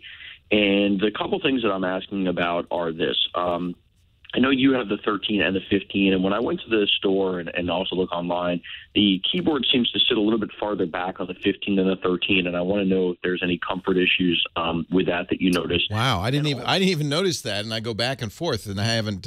So no, I haven't. To the point where I didn't even know it was a different distance. So there you go. The other two major things are this. First of all, the noticeability whether or not going from the dual core to the quad core. Mostly I'm going to be using it for basic stuff and also so video editing as a hobby, not for work. And I want to know if there's going to be a major difference in the dual core versus the quad core. I don't think so. Video editing is one of the few things where having more RAM and more processor will speed things up. But it's more about speeding up rendering than it is about, you know, day-to-day use. And you just go get a cup of coffee. If rendering is 30 seconds slower, big deal. So it can do everything that the other one can. It just makes absolutely. It's a little bit difference in speed. I like having more memory. That kind of future-proofs it. Although it's not so hard to add memory on those devices. Well, they say you can't upgrade now on the new Retinas. Oh, that's right. They're soldered in. You can't. So, yeah, get the most memory you can get. Yeah, okay. I forgot about that, yeah. And do get the Retina screen. I think that's a very nice thing to have. You'll see a bigger difference, frankly, between the 13 and the 15s is that the highest end 15 has its own NVIDIA graphics adapter. The rest of them use the Intel graphics, the Iris graphics. Yeah, I'd be looking at the base 15. Yeah, you're going to get Iris Pro on the base 15, which is a little better than Iris. That's a bigger difference than anything else, the speed of the graphics processor, and you would notice that in some of the things you're going to do. Leo Laporte, the tech guy. No, Apple fan, just let it turn itself off. Just use the default power savings. I never put my stuff to sleep. I just let it sleep itself. No, we think there's a new Moto G coming out on the 4th. Don't buy anything. Don't buy a Moto anything yet. Yeah, the current Mac Pros are quite good. I wouldn't worry about it. Oh, the last gen Mac Pro? You mean the cheese grater Mac Pro? No, don't buy one of those. That's not probably what I want to go see. We want to go, here's what we want to do. We want to see some music, probably Handel or Purcell or something like that. Some Baroque music, preferably in a church. Some nice venue. And then I want to go see a play on the West End. I'm looking up the Royal Albert Hall schedule for you. Kim and I went there twice in one trip to London. It was magnificent. Did you love the Royal Albert Hall? Oh, my God. It's so cool. How many holes does it take to fill the Royal Albert Hall? And just seeing music with a different type of people was exciting enough because they're more I would love to do that. Actually, that would be great. We saw Ray Davis and then... I love the Kings. Yeah, who else did we see? Help. Some other guy. Yes, we do, Gummy Up Bear. I kind of splurged. Yeah, I'll get the timeout app. Yeah, that's what I was going to do. Yeah, I like the Lenovo a lot. The Yoga. Yeah, we won't have time to go to Scotland, I'm afraid. I will, Jerry's Kid. I love that. A little clash for you. Leo Laporte, the tech guy, thanks to Nathan Strath. Nathan Strath. Am I saying this wrong? Nathan Staten. Thank you. I don't know why I want to say Strathen. Nathan Staten, our musical director here at the Tech Eye Labs. 8888 ask Leo the number. Moving on to Jeff in Anaheim, California. Hi, Jeff. Leo Laporte. Hi, Leo. This is Jeff. How are you? I'm great. What can I do for you? Yeah, I've been listening, and I think I may be able to find this answer on your forum, but I figured out why not ask you. I have a iPhone 4, and I think I heard you talk about an application that will map the location I've been with my phone. Yeah. And I've been looking for that on my own, and I have not. So, like track you as you move around? Yes, that's it. Or do you want to let people know? So, what I probably mentioned was Glimpse, Glympse. Glimpse, you send a text message saying, "I'm running late, but here's where I am, and you can watch me arrive." Okay, no, it's not. It's not that. Not that. What I'd like to know is where I've been at certain times. Yeah. Google will do that. In fact, some people have been very upset when they go to their Google dashboard, google.com/dashboard. They realize Google is tracking every move you make. And by the way, I think if you have Google, the Google app on your iPhone, it will do it as well. You have to allow it to, of course. You have to turn on location. What do you want to use this for? Is this for photography, like so you can geotag photos, or? No, I just have certain dates that I wrote down. I can't find the paper, and I'm not sure exactly when I was there, how long, stuff like that. And I figured. Oh, so you want to do it retroactively? Yes, I don't want to start from here forward. I want to go back. You want to know if anybody has been tracking your location. Yeah. I know. As far as I know, absolutely. What I think is the case is that when I sync my iPhone to, it looks like an Apple computer, it will have a file that is kind of hidden. Yes, people have been talking about this, and I think Apple stopped doing that. But oh no. Yeah, that was for purposes of improving their geolocation using Wi-Fi. They would track where you'd been and save that data along with Wi-Fi access points you could see, not ones you logged into, but just whatever you could see. And by collecting that data, they can then not have to use GPS in order to match those up. But that wasn't for your benefit; that was for theirs. Okay. Yeah. I mean, if I could, so I think what I do you have Google Maps or any Google stuff on your phone? I hope I have. I think I do have had Google Maps. All right. So if you go to google.com/dashboard. Okay, Google. And go to location history. You'd have to enable it on the Macintosh, but you can go to any specific date and it'll say exactly where you were on that date and places you went and so forth. People, when this has been doing this for years, when they discovered this, people were shocked, I tell you. But in fact, it's very useful for something like this, and it's not. But you have to have it has to be allowed. Yeah. And whether you allowed it, I don't know. But that would be one thing to do. And you could tell right away if you go to google.com/dashboard and you go to your location history. Yeah, usually I really don't like the invasion of privacy, but if I have this access to this, it'll be a huge benefit for me. And then if I keep track better, I would want to turn it off so Google didn't know where I was. But at this particular time... Now you're wishing they did. I hope they have it. Otherwise... Let me ask the chat room. I haven't used an iPhone in a while. Is there... of course, the iPhone does track your location. That's why Find My Phone works. Is there somewhere the iPhone stores this that's easily accessible? If you have Google Maps on your iPhone, most people do. I believe...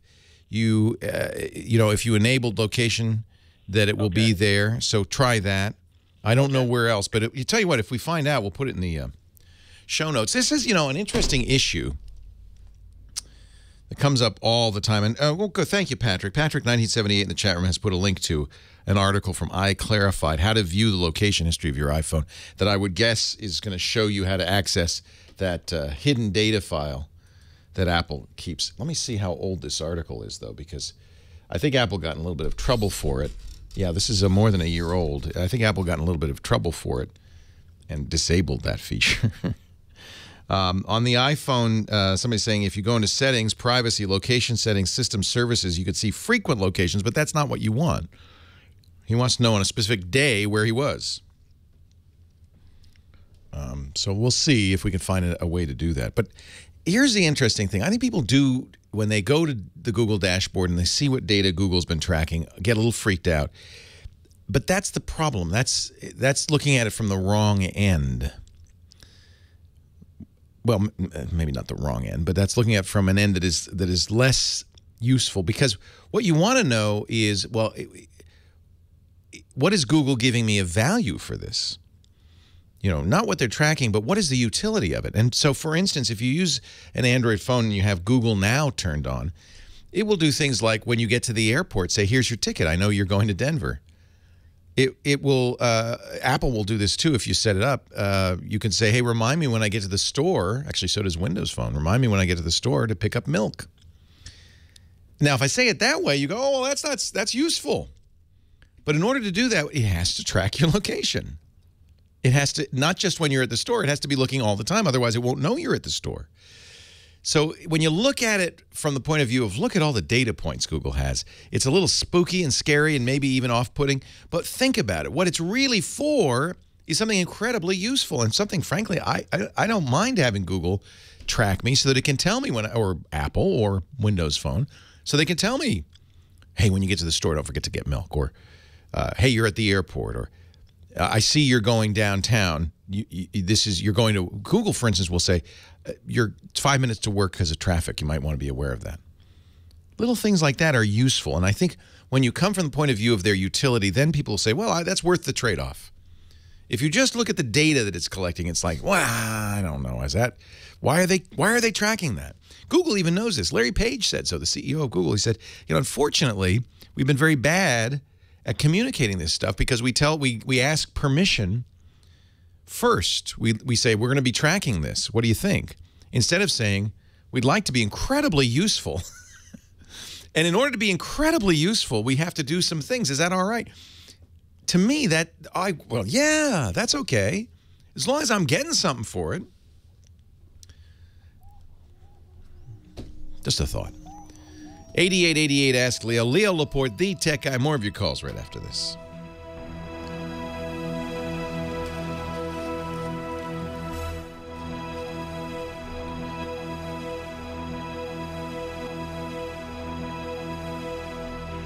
I can see Michael Caine at the Royal Albert Hall on Wednesday, October 1st. What is he doing? That's about all I could find. What is he doing? One-man show?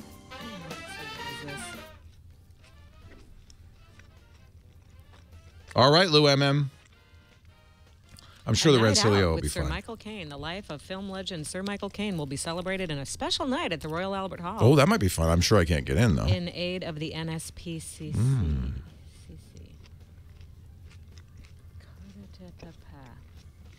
And then, let's see, the end of September, there's a showing of a documentary about the band Spandau Ballet, which you probably don't want to see. I would go see. Ha, ha, ha. Ha, ha. You know this much is... Yeah, I think all phones track you, but that for good reason. Because you're not to be trusted. Yeah, frequent locations is not what he's looking for. Well, I don't know. Maybe it is. All right, so that we did mention that. I'm missing Kate Bush's return. Not that I have any idea who Kate Bush is. I know her name. Were you a Kate Bush fan? Babushka? Sorry? Kate Bush? Oh. Ring a bell? Does what ring a bell? Sorry. No, I'm sorry. You're eating. I apologize. And I had it turned down. Kate Bush. What about her? I love her. She's coming back after 35 years. I think I had heard that. Yeah. That'll be a big show. And I'm missing the performance. What? I don't even know who she is. I don't care. Oh, my God. I'm buying you the record. You don't have to buy me. I have Cloud busting. Cloud busting. busting. Just dial her up on Pandora or Spotify. I'll listen. What a voice and what a presence. You know, she actually, or I should say that Lorde actually reminds me of her from back in the day because there's this intensity and artsiness about her. What would be the biggest song? She does a song about, what's that book? Heathcliff and Kathy. Yeah. It's so beautiful. That's my favorite one. Heathcliff, it's Kathy. me, I'm Kathy, Yeah. I've come back. Oh, oh, oh, oh, oh. I can't sing, so that's just giving you an idea. Yeah, I don't know how I missed Kate Bush, but somehow Wuthering I did. Heights, thank you.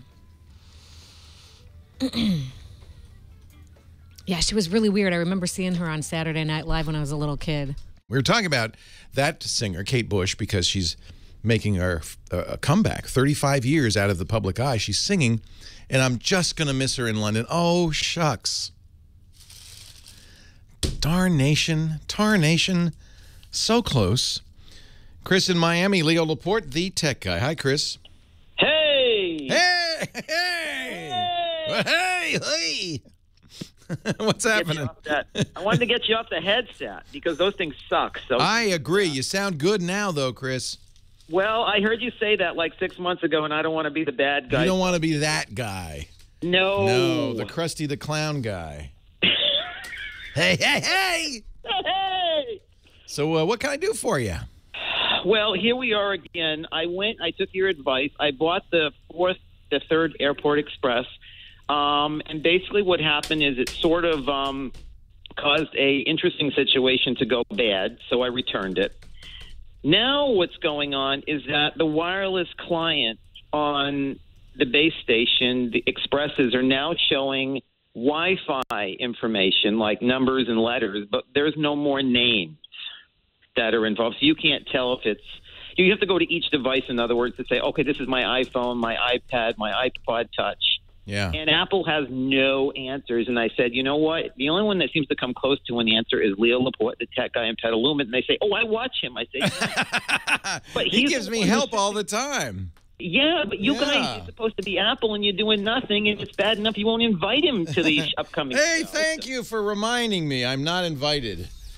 Well, I'm trying to figure it out. I was thinking about writing a letter to Tim Cook to see if I could get you in, but I'm only one person, but I'm trying. No, it's all right. I gave up a long time ago. It would be fun. They're going to have a great event, but unfortunately, I'm not invited, and I haven't been invited since 2010, unfortunately. Wow.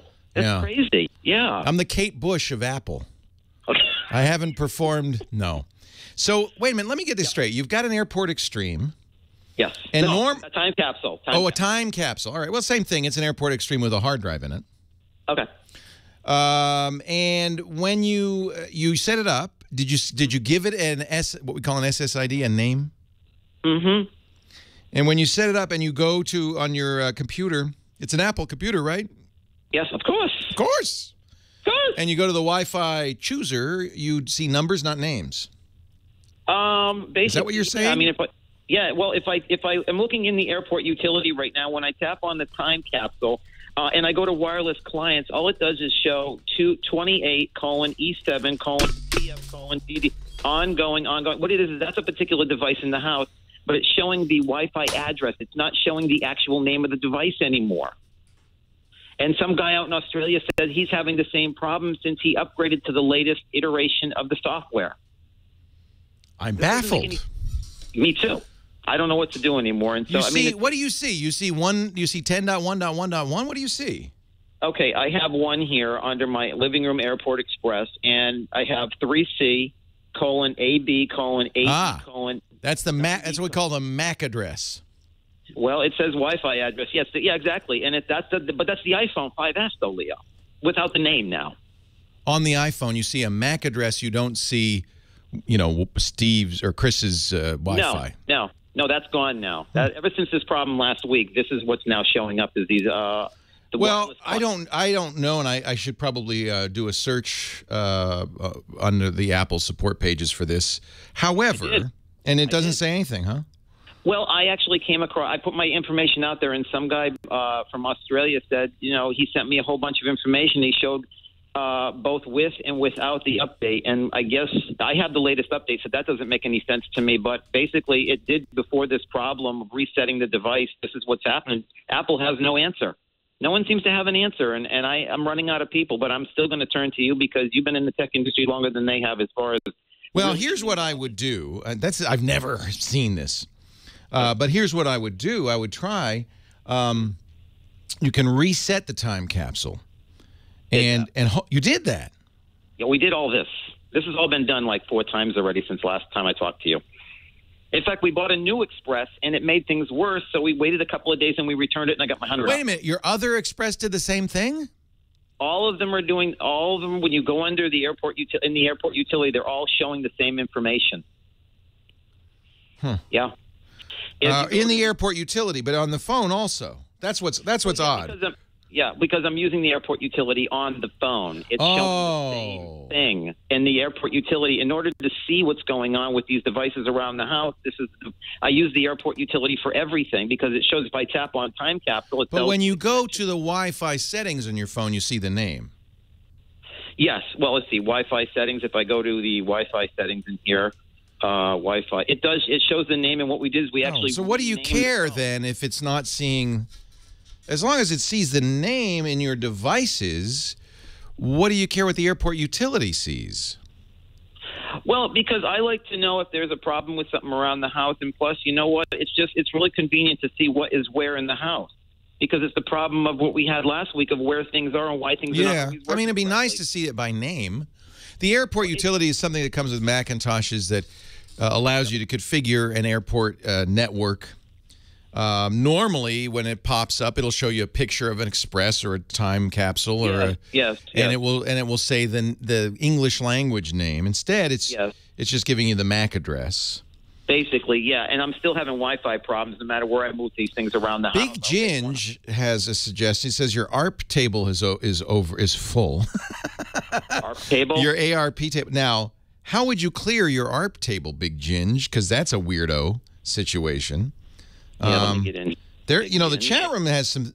The problem with the chat room is there are people in the chat room who are just making things up, and then there are people in the chat room who actually have answers. And I can't really distinguish between somebody who's just throwing spaghetti against the wall and somebody who is now Big Ginge. He has rebooted the router. He's even gone so far as to reset the router. So I don't think it's an overfull ARP table. So I'm just not sure. This is a mystery. So just to be clear, yes, on your system, when you go to the airport chooser, the little icon in the menu, you see the actual names. Airport chooser. Okay. You know, when you're on your computer in the menu, you see the name of your Wi-Fi access point. Yes. But it's only in the airport utility that you see the MAC addresses instead of the English language names. Well, yeah, because when something's not working right, and I understand. I just want to clarify that. So, while odd, it's not the end of the world. I understand you want to see the English language names in the airport utility, but in the place where you would most want to see it, which is your chooser on your iPhone and your Mac, it's normal. Don't know why the airport utility's messed up.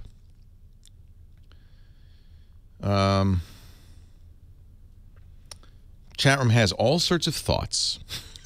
It is a very obscure bug, and of course you've talked to Apple and they don't have a solution for you, so I have no idea. I'll tell you what, we'll investigate. We're having our own problems here. That's one of the things that's distracting me a little bit. I'll get back to you right after this break. Leo Laporte, the tech guy. So why don't you reboot the TriCaster, because that's what's wrong. I'm pretty sure, yeah, we're on a break. I'm pretty sure the TriCaster is broken because I was having trouble with the lower thirds, too. We had overlaid. I just changed your input. Yeah, but I don't want to do that. Just reboot the TriCaster. I have a switcher here on my computer. Dr. Mom had the answer? That's right. I know that. The names of the connected clients is... Oh, he's saying that? Oh, well, I misunderstood then. It seems like an odd problem. Leo Laporte, the tech guy. 8888 ask Leo. Well, I'll read you this is we'll put this in the show notes. Support thread at Apple. Apparently this you're not alone, Chris, and I think maybe it's a misunderstanding of what you should be seeing. This is from a support thread on Apple from 2013. Jay Frazier 95 says the airport utility only shows the MAC addresses, that's what you're seeing, of the wireless clients attached to my network. This is my misunderstanding. You're looking at a table that says who's connected, and you want to see names. You don't see names. That's normal. Because your time capsule's in bridge mode, it's not doing DHCP. It is only going to see the MAC address. It doesn't see anything else. It can't see anything else. So you need to look at whatever device is doing the dynamic host configuration protocol, DHCP. If that's your router, which it probably is, you're probably using the time capsule in bridge mode, then you need to look in your router. Does that sound right, Chris? Are you doing your time capsule in bridge mode? Yes. That's why. If it's in bridge mode, it can't see that information. Oh, no, wait a minute. No, I'm not. I took it out of bridge mode last week. My apologies, my mistake. Well, no, it's not. But if you have two devices doing DHCP, that's even worse. Uh-oh. So that's why nothing's working. Put it back in bridge mode and accept the fact you're not going to see the names of attached clients. You have to go to the router, the cable company router, and see them there. Bridge mode has to be on in the Wi-Fi utility. Yeah, you want it to be in bridge mode. Only one thing should be doing DHCP. That's why the whole thing's not working, by the way. So DHCP and NAT. Yeah, those are the same thing. They need to be one thing and one thing only doing it. So DHCP only, not NAT. No, neither. Bridge mode. Neither. Bridge mode has. Bridge mode, baby. So here's the idea. When you set up a home network, this is, by the way, this is kind of funny if you think about it, because networking was designed for trained professionals who have certificates, diplomas on the wall. They're practically surgeons. And in the early days of computing, of course, that's the only people who touched this stuff. But now we all have routers in our houses and switches, and we have to understand DHCP and network address translation and MAC address. This is not for the faint of heart or the average Joe. So one device in your house is going to take you get from your internet service provider a single connection to the internet. You want to share it to other devices. That's why you use a router. That router does something called network address translation. It takes one internet address and assigns it to multiple computers. And it handles the routing. It's called a router. So when computer 1 asks for some data, it goes out on the same address that computer 2's request goes out on, but the router knows where the answer comes. Oh, yeah, that was from computer 1. Oh, that was from computer 2. That's called network address translation. You might also note that every computer on your home network has to have a unique IP address. A 10.0. something, or in some cases, not in the Apple case, but in some other routers, 192.168. something, usually .1.0 through 100. So the DHCP assigns those automatically. Both functions can be handled and should be handled by one device on your computer, on your network rather. Usually that's the main router, and then you use these other devices to spread it around, and they're set to be in bridge mode. That is, you don't want them to have any smarts. You don't want them to do any routing. That's just going to mess things up. You want them just to hand it off. Let the route, so you can have one and only, it's like having two different people controlling traffic at an intersection. If you have two police officers going in different things, it's going to be a mess. One guy gets to say, you go, you stop. That's the router. That's doing all the work. That's the only guy who knows the names of the devices attached to the network. He's responsible for making sure those names are properly assigned. Anything else along the network, anything in bridge mode won't. And if you have two devices in bridge mode and two traffic cops, it's mass confusion. I hope I explained that. And it's a shame that we have to even know that. So, Chris, your problem is actually normal. That's behaving as normal, and I didn't really fully understand what was going on here. And I apologize for taking so long with this. Now, let me ask Nathan, do you want me to do a commercial here? Because I have Steve from Canoga Park who's dying to ask a question. Well, I'll tell you what, Nathan, I think, wandered off, so we'll talk to Steve in Canoga Park. Hi, Steve. Hi. I got a problem with matching a car stereo with a home speaker system. I got an 8 ohm home speaker system at 8 ohms. The car radio has a 4 ohm output. How can I connect these two together? Okay, I'm sorry, that's analog. I only do digital. I actually don't know. I should know because I'm a ham radio operator, and these are the kinds of things that are actually on the test. Maybe somebody in the chat room can chime in on on this one. You have, and this is not uncommon, by the way. You have, what is it, 8 ohm speakers and 8 ohm home speakers and a 4 ohm amp and a 4 ohm car radio so with mismatched resistance. Yes. Yeah, and what we have to do is get those to match. Yes. And no, the answer is not to put a router with DHCP in between them. I think that would be the wrong answer. What happens when you hook it up? Is there not enough? Is there you get over? Well, it'll work. So it'll work, but I've been warned that this will damage the stereo radio. Or yeah, because it could draw too much power. Yeah. I think it's a step converter. Maybe that's it. A step converter. I tried to find an impedance matching transformer, and I couldn't find anything that was suitable. A number of people say it's not enough of a mismatch to worry about. But I'd hate for you to blow that amp or blow those speakers and then blame me. So, yeah, I think you had the right answer, which is an impedance matching Well, I can't find transformer. You can't find one. No. The other thing you could do is put 2 8-ohm speakers in parallel, and that would add up to 4 ohms. Yeah, but that would be a huge investment in home speakers. I don't know the answer to this at all. I feel like Krusty the Clown at this moment. I'll tell you what. He wants. I'm not sure if he wants to put home speakers in his car or a car stereo in his home. I think it's the latter. I think what it really means is it's not going to damage the amp, but you're just gonna your speakers won't be very loud.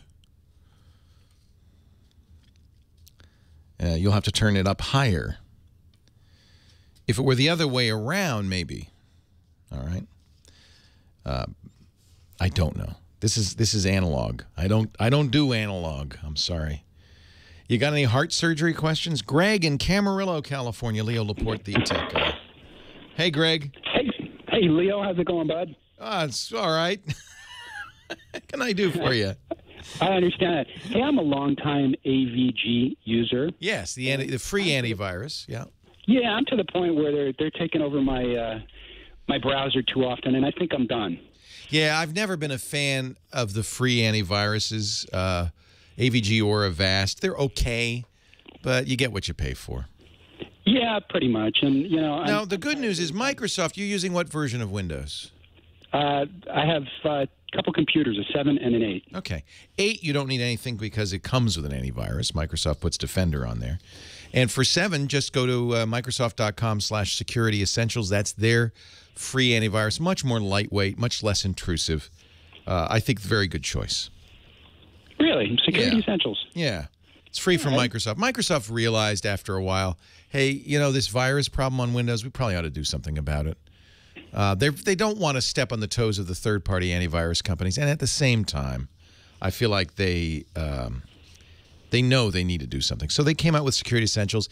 In Windows 7, they made it optional and free. In Windows 8, they just bundle it. Wow. I'll take a look at that. Have you ever heard of IOBIT Advanced System Care? Yeah, they're fine. I don't think you need it. And by the way, the antivirus is not the be-all and the end-all anyway. This is another point that's really important. A lot of people don't like to go on the internet without an antivirus. But the truth is an antivirus cannot protect you 100% against yourself. In fact, if you think about it, an antivirus has to ultimately let you do what you want. And if you want to install a program, the antivirus is not going to stop you. All it will do is warn you after the fact you've been infected. That's too late. So really, it's what you do that's most important. And most important is not to run in administrator mode. Be a standard user. Life will be much better. Leo Laporte, the tech guy. So a 4-ohm output is rated to drive a 4-ohm load. With only 8-ohm load, it will be fine. In other words, the load is lower. I don't know.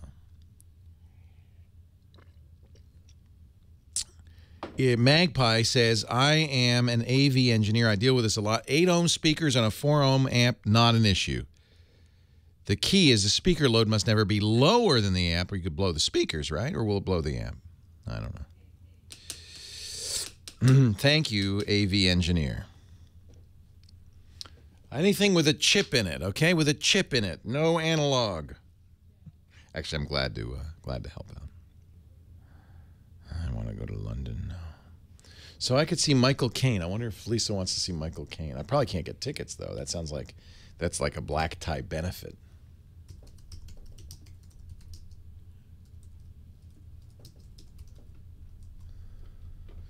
A night out with Sir Albert Caine. Sir Michael Caine.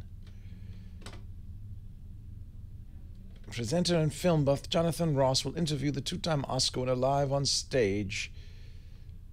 with clips on screen above the stage and music from his best-known films being played by the London Symphony Orchestra. Fine dining and box hospitality packages are available. Oh, jolly good. While you're at the law hall,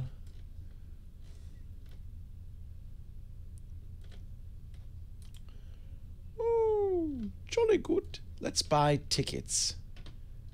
Oh, let's see. Select a date. Fine dining package. In 2 courses from an a la carte menu, glass of Moet and Chandon champagne. Upon arrival, a half bottle of wine and water per person. How cheap can you get? You may have 1/2 bottle of water, 1/2 bottle of wine, and a premium stall seat, plus a program if it should be produced for the show, which we apparently don't know.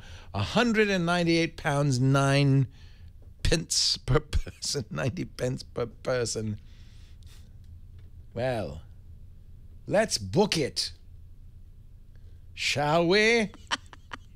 I say, jolly good. But you may only have 1/2 bottle of water. Because, after all, a full bottle of water would be way too much to ask. I and my people have always been very parsimonious with the water. We don't wish to drink too much. I should like the top half. My companion Lisa shall drink the bottom half. I'm making vinegar now, which I'm probably going to regret, because A, Lisa hates vinegar, so what's the point? And B, apparently, it'll stink up the whole house with vinegar smell. So not only is she going to hate vinegar, she's going to hate me. 1/2 bottle of water and 1/2 bottle of wine. Michael Caine, 1/2 bottle of water and 1/2 bottle of wine. He's very cockney, isn't he? Oh. Best fish and chips. Okay, I've got 2 votes. One for Clerkenwell and the other for Marylebone. How do you pronounce that? Marylebone? Marylebone? Marylebone Station. Tube station. Well, hey, how are you today? Leo Laporte here, the tech guy. Time to talk about tech, computers, the internet, smartphones, home theater, 8-ohm amps and 4-ohm speakers, or vice versa. 8888 Ask Leo is the phone number. 888-827-5536. Toll free from anywhere in the U.S. or Canada. I'd love to hear from you. If you're calling from Liverpool, you can use Skype out and call that same number. It shouldn't cost you a penny. Let's go to Simi Valley right now. Joe's on the line. Hi, Joe. Welcome. Hey, hi there, Leo. Thanks for getting my call. Thank you for calling. What can I do for you? Well, I'm looking at getting a smartphone finally, and a friend of mine gave me information on Walmart. Apparently they have this $45 unlimited nationwide talk, text, and data. Yeah. And I know you've talked a lot about the fact that data is limited, and all that stuff, and this says unlimited. This is straight talk, right? Straight talk, that's the one, yeah. So what you should look at closely is the fine print on the data. A lot of times it's only 3G, or it's 3G, and then after 5 gigabytes, it's unlimited. Put that in air quotes.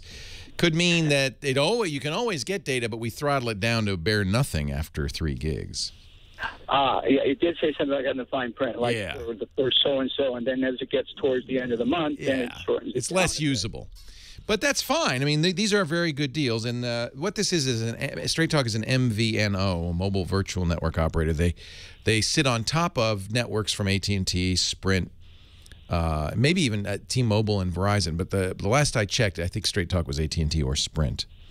Well, I currently have AT&T. Yeah, you should check. So that's the first thing you should check, because you don't know which carrier you're going to get.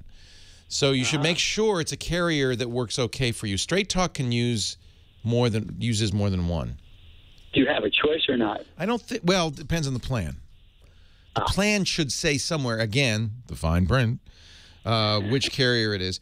Almost every company that does this will say, hey, you've got 2 weeks. If it doesn't work for you, we'll take the phone back. Take it back. You might check on that. Is there a restocking fee, et cetera, et cetera? All right, I'll check into them. I have a couple quick questions on smartphones in general. I've been listening to you for a long time, and I just don't understand. I know Microsoft always included like solitaire with their Windows, and they always had free games. Yeah, Minesweeper. Like any of the phones include anything. No, like but don't worry. There are plenty of free games you can download. I wouldn't worry about that. Which phone are you looking at?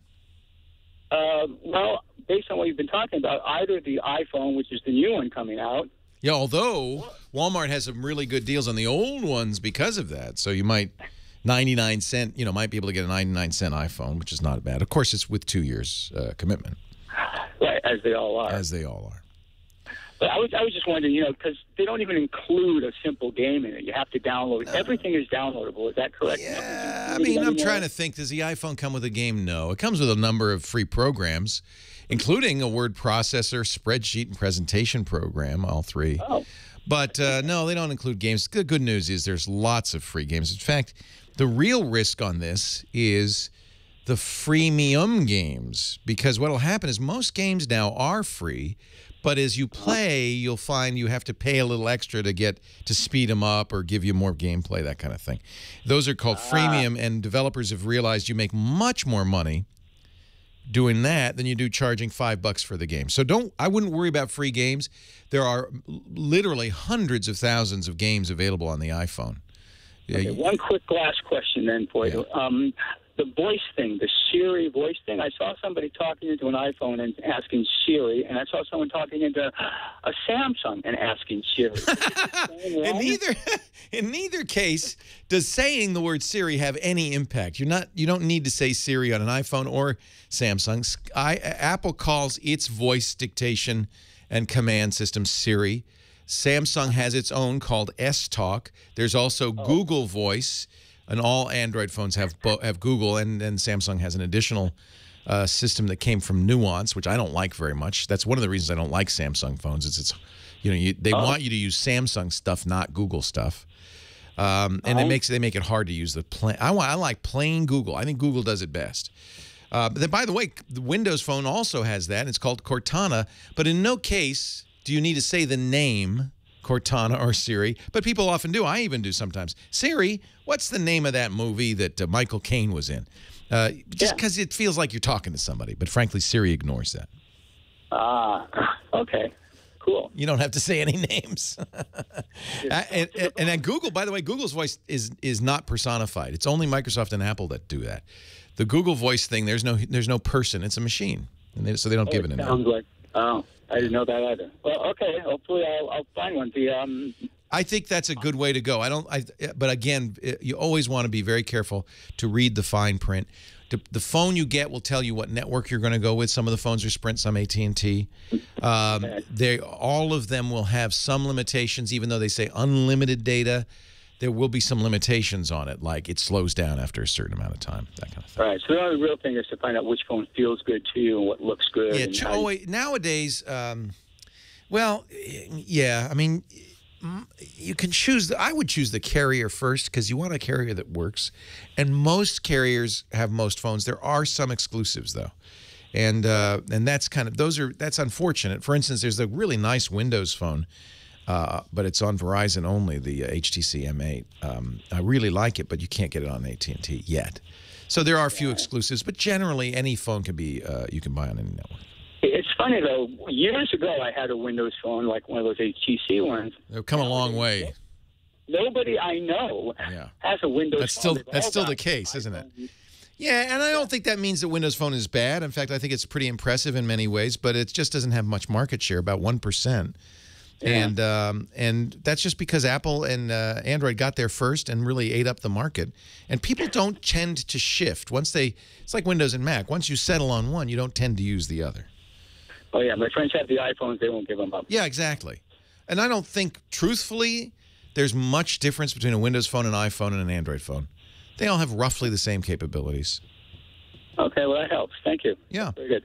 Enjoy. I think you're going to be very happy. I don't have much experience with Straight Talk, but it is a good deal.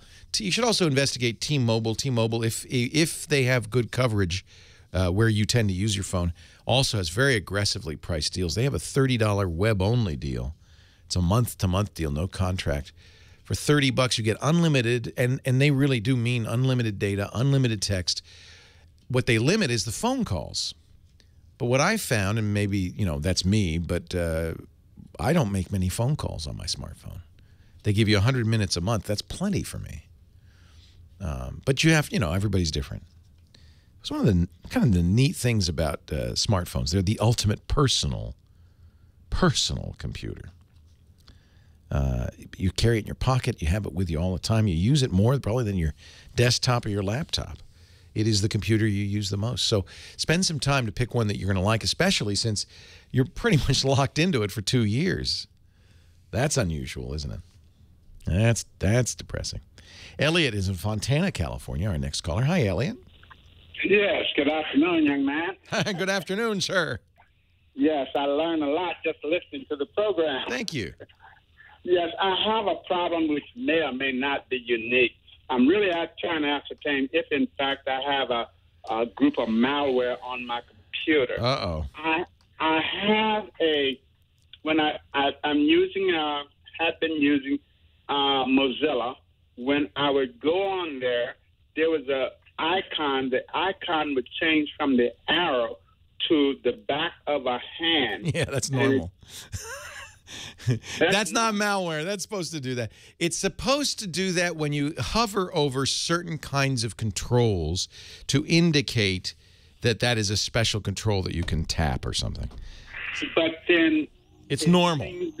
It seems that I don't have control of the movement of the back of the hand. Oh, hold on a second. That might be more serious. Let's talk about it. Leo Laporte, the tech guy.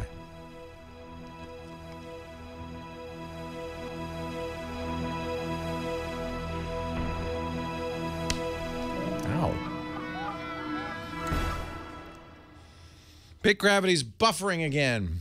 Gosh darn it. Here's a super secret website building tip. Can't seem to fix that. They fixed it for a while.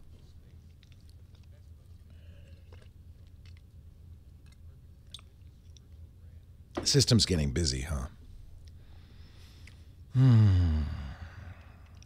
I don't recommend Freedom Pop to people, Ron. I have heard too many bad things about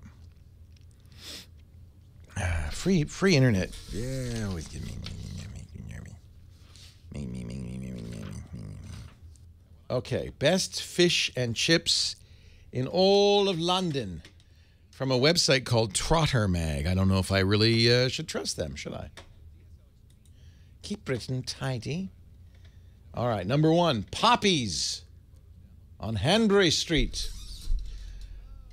Firmly established as one of London's finest chippies, Poppy's is serving up delicious fish and chips in a bright, retro-styled space where you'll find a 1950s jukebox kicking out doo-wop hits.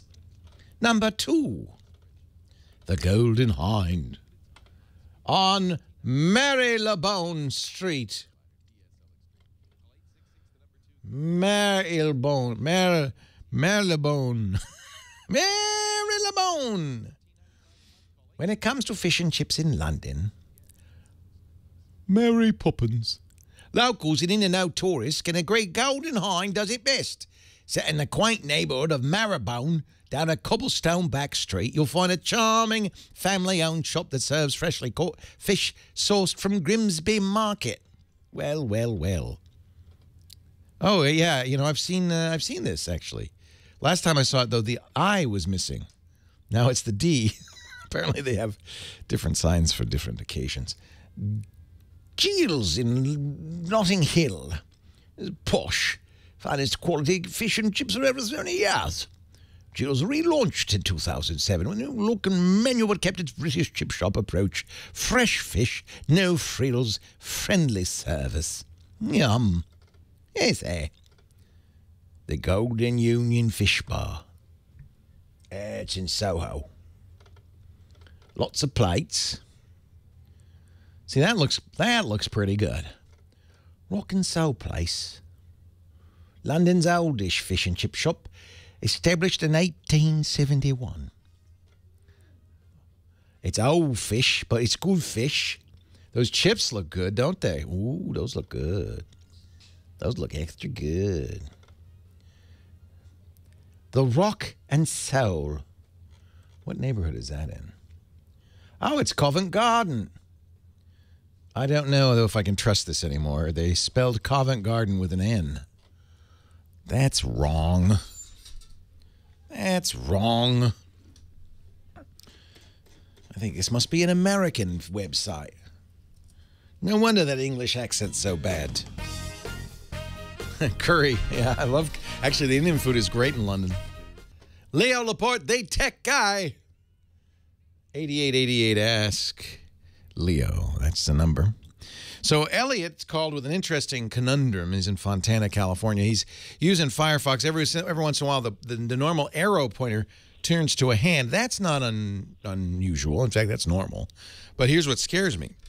He says when it turns to the hand, it becomes unresponsive. Is that the case? Correct. And then after a while, it gets okay again? Yes, and the only way it gets okay is that I'm using a wireless keyboard. I'll turn off the mouse, then turn the mouse back on and just drop it, and then I can use it. And that's just for a short time frame. And then it starts again. Then it starts again. And have you tried replacing the batteries in the wireless? I'll be honest with you. One of the main reasons I stopped using wireless mouse and keyboards is exactly this, is the battery would die or they become flaky. I like wired mouse and keyboards. Have you tried a wired mouse? Does the same thing happen?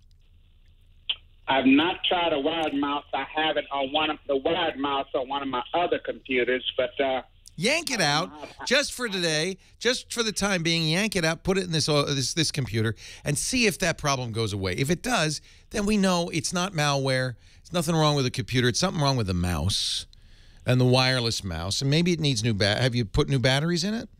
Yes, in that the batteries would always go away at midnight, so I have about 20 batteries here just to keep from being Wait a minute. Between a rock and a hard. Wait a minute. Are you saying at midnight the mouse stops working?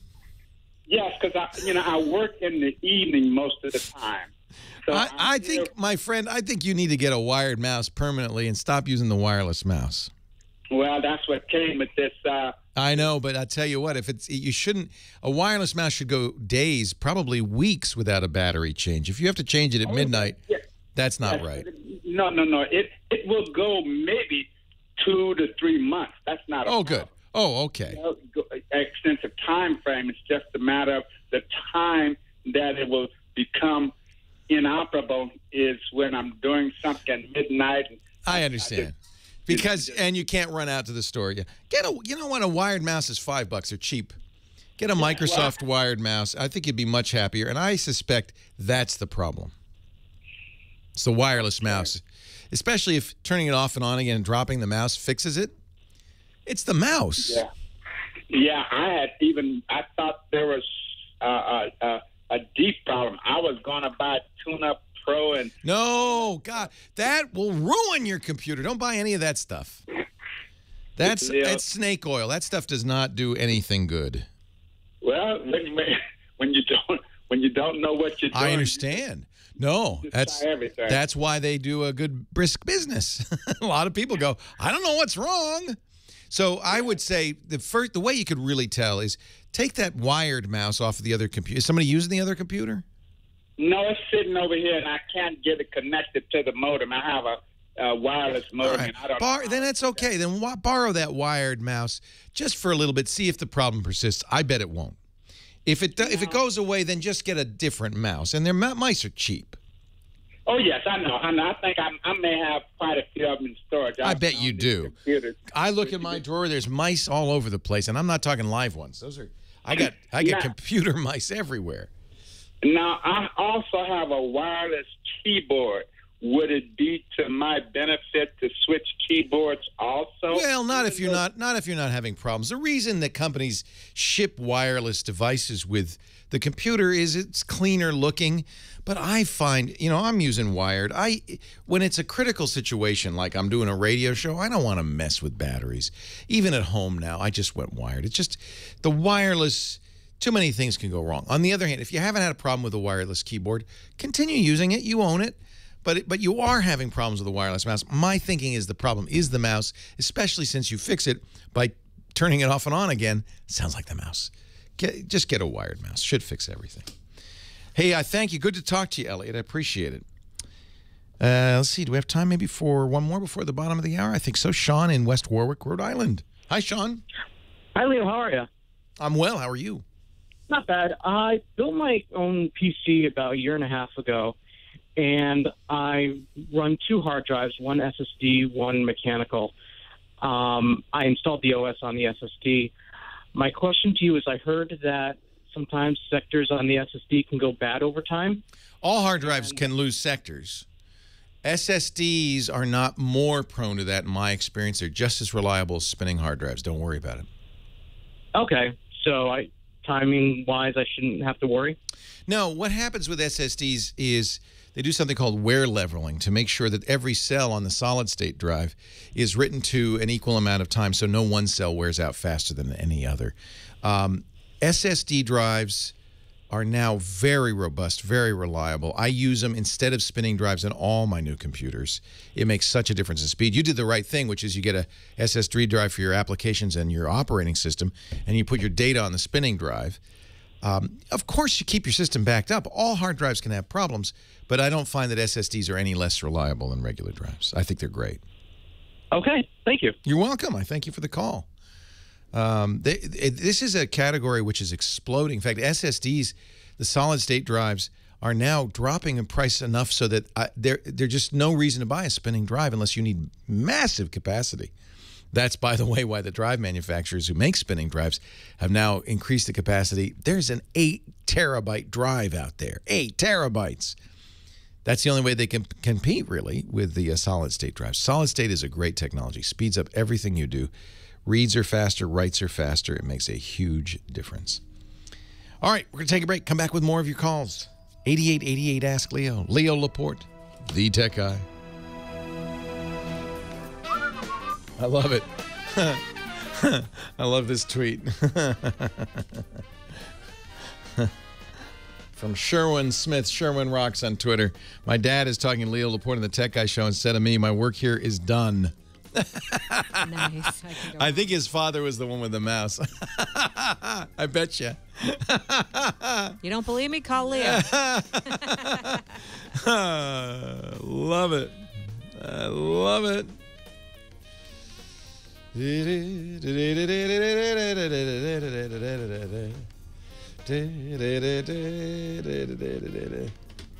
Oh, here's a drone shot of the Apple campus.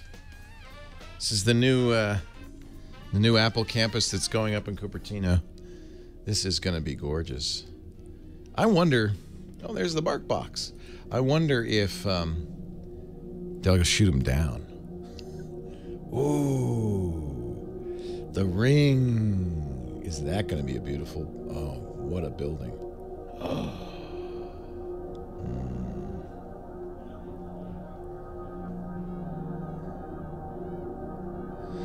So Lisa has told me that I may not have a London meetup. However, here's what I'm going to do. Slip out. No. For fish and chips. But at some point, we're going to go to a pub or a fish and chips or somewhere, and I'll tweet, hey, we're going to stay here for a couple hours if you want to come say hi. So watch my Twitter feed. We're in London. We arrive September 29th, and we leave October 6th. So watch my Twitter feed, and I will at some point say, hey, you know, we're at the Golden Hind if you want to come by and say hi. I would love to. Well, and that's what I told Lisa. Lisa, we have so many friends in London that we really ought to say hi. She says, Leo, we're only there for 5-6 days. It's a vacation. I don't want you working. I said, Archie, Ooh. 28% of Ice Bucket money goes to research. Ooh. They now have raised $100 million for ALS. 28% goes to research. What's the rest of it go to? Lisa and I at home, we talk like this. She goes, Archie. Shut your mouth, Lisa. Why are you? Why are you? That's a different. Hey, meathead. Administrative overhead. I looked up the ALS Foundation. I thought they had a 4-star rating on Charity Navigator. If that's the truth, that's terrible. I'm glad I didn't give them money. I just put ice over my head, right? That was the choice. You either give them money or you bucket your head. It's another thing I don't like about it. And it is a zero-sum game. Exactly. Leo Laporte, the tech guy. I love this tweet. You could tweet me at Leo Laporte on the Twitter. From Sherwin Rocks, he says, my dad is talking to Leo Laporte and the tech guy instead of me. My work here is done. Nice job, Sherwin. Yes, you're allowed to palm off your folks, your kids, any support recipients you don't want to support anymore. Have them call 8888 Ask Leo, and Heather and I will help them as best we can. Let's see here. James in San Diego's next. Hi, James. Leo Laporte, the tech guy. Hi, Leo. Long-time listener, first-time caller. Well, thank you for calling. I'm glad you found your way here. Yeah, I just bought a Western Digital 3-terabyte hard drive internal. How much? It was $89. That's amazing. $96.12 all. Under $100 for not 1, not 2, but 3 terabytes. Yeah, unfortunately, on Windows XP with 32 bit, it says I only have 764.429 gigabytes instead of 3 terabytes. Yeah. So it's a Windows 7 machine? No, Windows XP. Oh, it's XP. Well, yeah. Yeah. XP, remember, 13 years ago, they didn't think 3 terabyte drives are even feasible.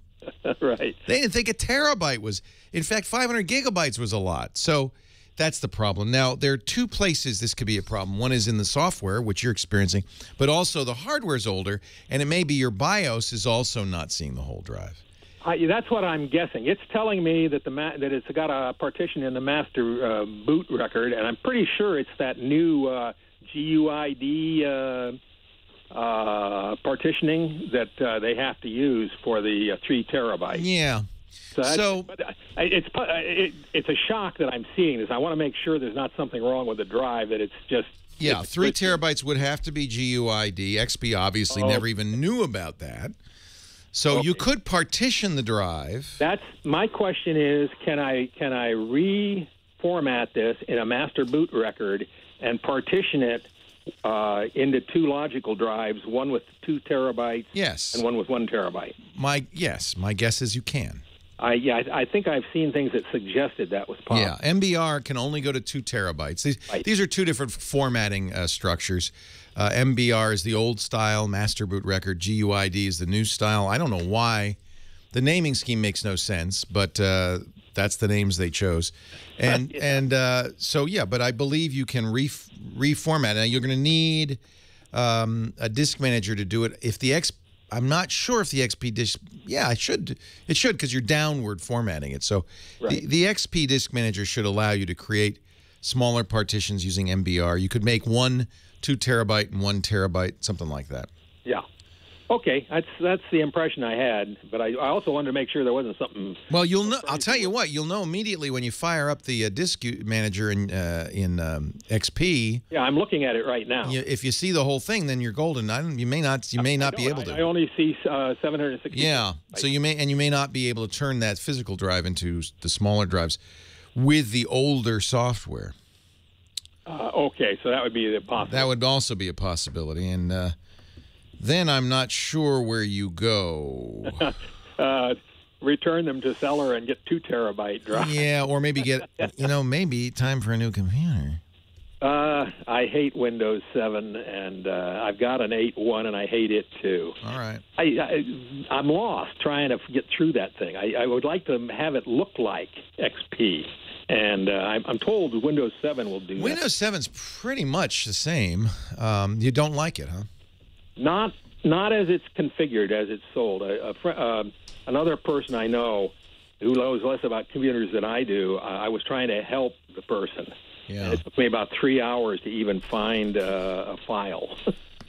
Yeah. It drove me nuts. Unfortunately, I mean, it's like saying, you know, I really love buggies and these newfangled automobiles. I just don't know if I'm ever going to accept them. The problem is the world is moving on. And it's XP, too huge a new learning process. Yeah, I understand, but XP is really out of date. At the end of the day. Yeah. I mean, Microsoft doesn't support it anymore, so... No, that's true. You're really kind of out of luck here. That's why I had to buy an 8.1. Yeah. Well, and unfortunately, you're driving a carriage, and you've just purchased a eight-cylinder engine. Yeah. And it won't.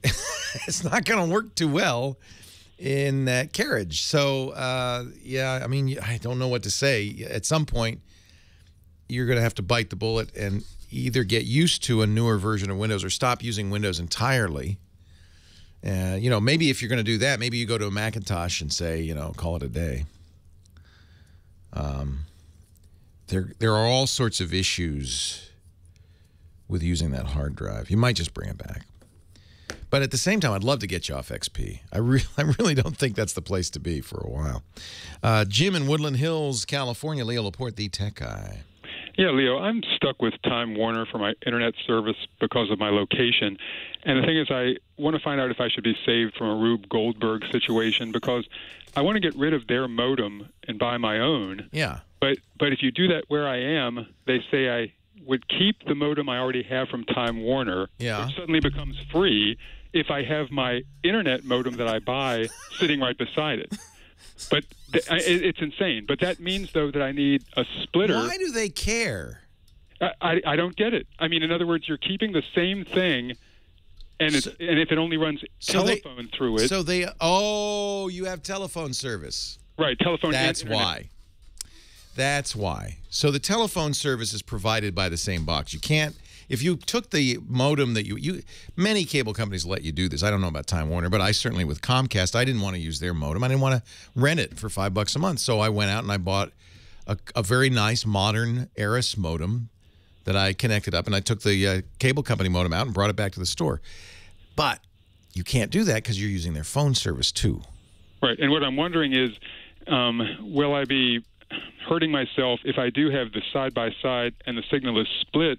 Because then suddenly, will the internet signal be degraded because I'm splitting? Well, if you use a good splitter, splitting, of course, reduces. You know, it adds impedance to the line. It reduces the signal, but a good splitter doesn't reduce it so much that you don't get. If you're not marginal now, if you have decent signal, then you should be able to do that if you get a good splitter. Right, because the other thing I wondered is, like I say, I think that that I have to stick with them as far as their speed. But what speed? If I use Netflix a lot, let's put it this way. First of all, it won't affect the speed. They determine that, not the splitter. Well, no, I mean if I switched companies, because I've called up DSL Extreme, and they say because of where I am, they sent me an email. I'm 15,000 feet from the central office. At this distance, you might get between 1 and 2 megabytes. Now, will that play Netflix, or am I just email it? Don't do it.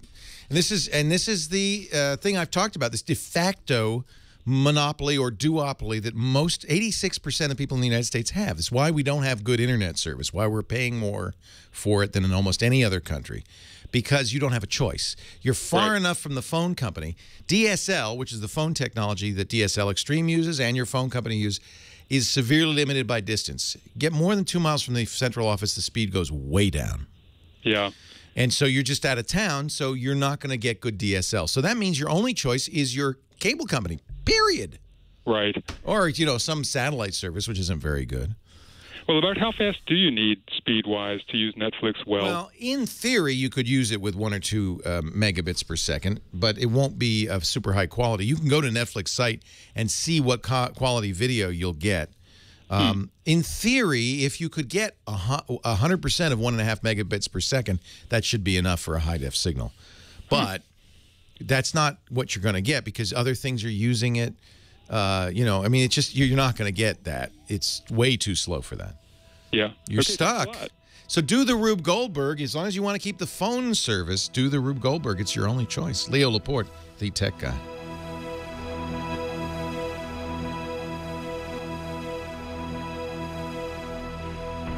So Netflix will go as high as, gosh, I can't remember what I think they'll go as high as 5 megabits. Tech Guy Labs, we do everything in the cloud, including our phone system. No PBX in the basement for us. We have Ring Central. Love it. Love it. No startup costs, no PBX hardware to install or maintain. Great features like voicemail through email, fax messages through smartphones, auto receptionist that greets their callers and announces employees. So they say... And now they've added a new feature. They have to have a minimum of 0.5 megabit. They recommend 1.5. For high def, they recommend 5 megabits. So this is interesting. So their 1.5 megabits per second is their recommended broadband connection speed. But if you want SD quality, which is, by the way, the lowest quality, they say, well, you should really have 3 megabits. And if you want HD, you should have 5 megabits. And if you want 4K Ultra HD, you should have 25 megabits.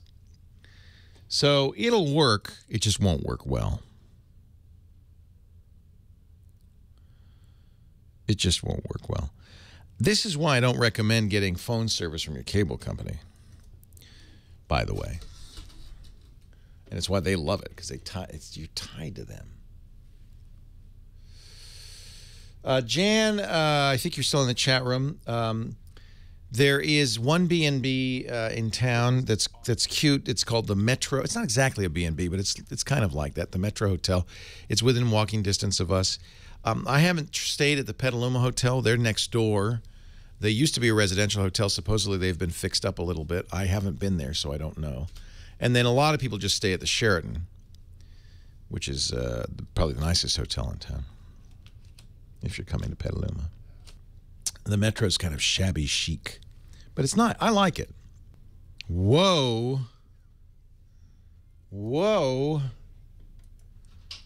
That's a story. 15-year-old who swatted a gamer convicted of domestic terrorism and gets 25 years to life? That's just wrong. Yeah, he doesn't look too happy about it either. What? That can't be right. What is this? I'm not sure I believe this. This looks like a phony site. I would like to see another source for this story. I'm not sure I buy it.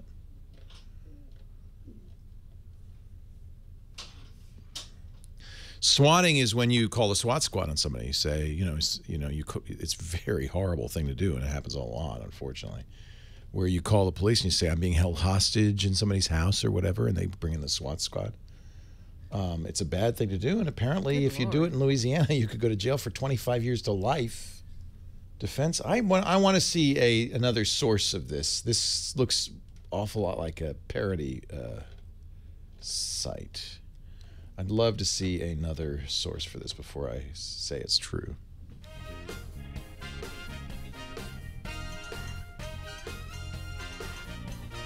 A 15-year-old, you're not going to be tried as an adult. I thought it was fake. Yeah. It's fake. Leo Laporte, the tech guy.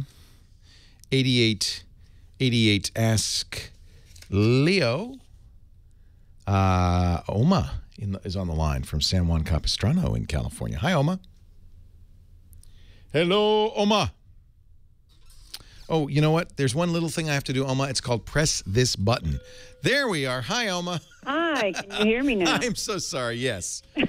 I hear you fine. I'm in need of a new computer. And the guy at the Apple store says that QuickBooks and the Microsoft Professional Office does not work as well on Apple as it does on Windows. Doesn't work. Yeah, no, you need Windows if you're going to use Windows software. That's right. Okay. So you have to use QuickBooks? I've used QuickBooks, and I use the Excel quite a bit because I do reports for water company for my husband. Okay. Excel is available on a Macintosh. It may not be exactly feature for feature the same as the Windows version of Excel. Apple Office is a generation behind. Although the next version of Office, they'll probably catch up. QuickBooks is more problematic. There is QuickBooks Online, but even then, they really want you to use Internet Explorer, which is Windows only. Ah, okay. So I think you're stuck. I hate to say it. These are cases where you need Windows. Okay, but now if I understand correctly, Windows 7 is going to stop being supported in just a few years? Well, Microsoft supports all versions of Windows for a limited amount of time, usually 5 to 10 years. Okay. Windows 7 will be supported for quite some time. Don't worry about that. That's not going to disappear in 2 or 3 years. Oh, no. Okay. Well, that was my biggest concern about staying with Windows. So. Yeah, there was an incorrect news story that Windows 7 was going to stop being supported in 2 years. That's not right. Let me just really quickly look up Windows 7 EOL. That's what Microsoft calls it. End of life. They say their life cycle for Windows 7 is through 2020. Oh, okay. Okay, that makes a big difference. Now mainstream support. Well, that's, extended support through 2020. Mainstream support does end in January. That can't. Come on, Microsoft. That can't be right. Well, that was the first thing. Yeah, that doesn't look good. I'm going to check that a little bit more closely. This is on the Microsoft website. I think that, wow. Extended support is sufficient. That means they'll give you security updates, but they're not going to give you other kinds of updates after 2015. So there won't be any support after. Yeah, there'll be support. It just wow, that is awfully soon, isn't it? Yeah, this is why Microsoft really wants you to buy Windows 8. Windows 9, the next version, comes out in the spring, in a few months. Yeah, we have no. I knew Windows 7 would be compatible with what I've been using, and everybody. I would say get Windows 7. You'll be fine. If you had to upgrade to the next version of Windows, you could do that in a couple of years. Okay. Okay. Extended support, which is what you really care about, goes to 2020. Oh, okay. That's good. I would still have the support for the internet, et cetera. Oh yeah. What the extended support means is, most importantly, and this is what you really care about, is if there's a security flaw, they'll fix it. Oh, okay. That's what you care about. Nothing else. All right. Well, I was just debating whether to go with Apple or Windows 7, and I was getting conflicting reports from different people. So. Well, I don't want to steer you wrong. I mean, Intuit has now started offering both Quicken and QuickBooks on Apple. I don't think they're as up to date, but I don't use them all the time. I know in our front office, we use Windows because those are the programs, Excel and QuickBooks, that we need to use. Yeah. So even though, yes, there's Excel for Office is available on Apple, and yes, Intuit does make a QuickBooks version available. It's powered by QuickBooks Online. It's probably not what you're expecting. Okay. So this makes me nervous. I'm looking at it right now. Intuit has finally decided to update both Quicken and QuickBooks on the Macintosh side, which they didn't for years. But I don't want to sell you on something that's just not going to get your job done. Yeah. And Windows 7 will work. Yeah. So as much as I hate Windows, and I hate having home users use it because of the security issues, I think you're a strong case for somebody who should be using Windows. Well, now, if you really want a Mac, here's the good news. You can run Windows on a Mac just fine. Mm-hmm. Okay. And I do all the time. There's 2 ways to do it. Apple gives you something that will allow you to actually install a full version of Windows on your Mac that can run at your choice. So when you first turn on the Mac, you could choose Windows or Macintosh. Okay. So that's one solution. That's not a bad solution. I do that with Windows 7 and Windows 8, and it works great. All right. You can also use VMware Fusion or Parallels, which will allow you to run it in virtualization. That means you could have QuickBooks for Windows running in a window on your Mac. Oh. Yeah. How would that work? Pretty well. Okay. So that if you say, I really feel like I deserve and want a Mac, and I would encourage it, there are options for you. You're not out of luck. You can, in fact, what you could do is you could try the Quicken for the Mac, or QuickBooks for the Mac, and Excel for the Mac, and maybe it'll do everything you want. And if it doesn't, well, then you can always install Windows later. Oh, okay. Okay. Now, somebody told me that if I kept my old XP, that I could just put Chrome on it, and that would be okay for... Yeah, keeping XP safe is much more complicated. XP is out of extended support. They're not providing fixes for that anymore. Yeah, yeah. So you can't use Internet Explorer because it's way out of date and very dangerous. Yes, Chrome is currently supported. And then there are other things you should do. You shouldn't, for instance, use it as an administrative user. You should use it as a limited user. Ah, okay. There are a number of things. If you're savvy, you can use XP. If you're savvy, you can use it safely, but it requires some expertise. Okay. So I would like you to get a newer version of Windows. All right, that's what I needed to hear. Either that or get a Mac and run Windows on the Mac. It's more expensive because now you have, first of all, the more expensive Macintosh because there is a premium for Macintosh, and then you've got to buy a copy of Windows. On the other hand, running Windows in a virtual machine is so much safer than running it on a standalone computer. The Mac is safer.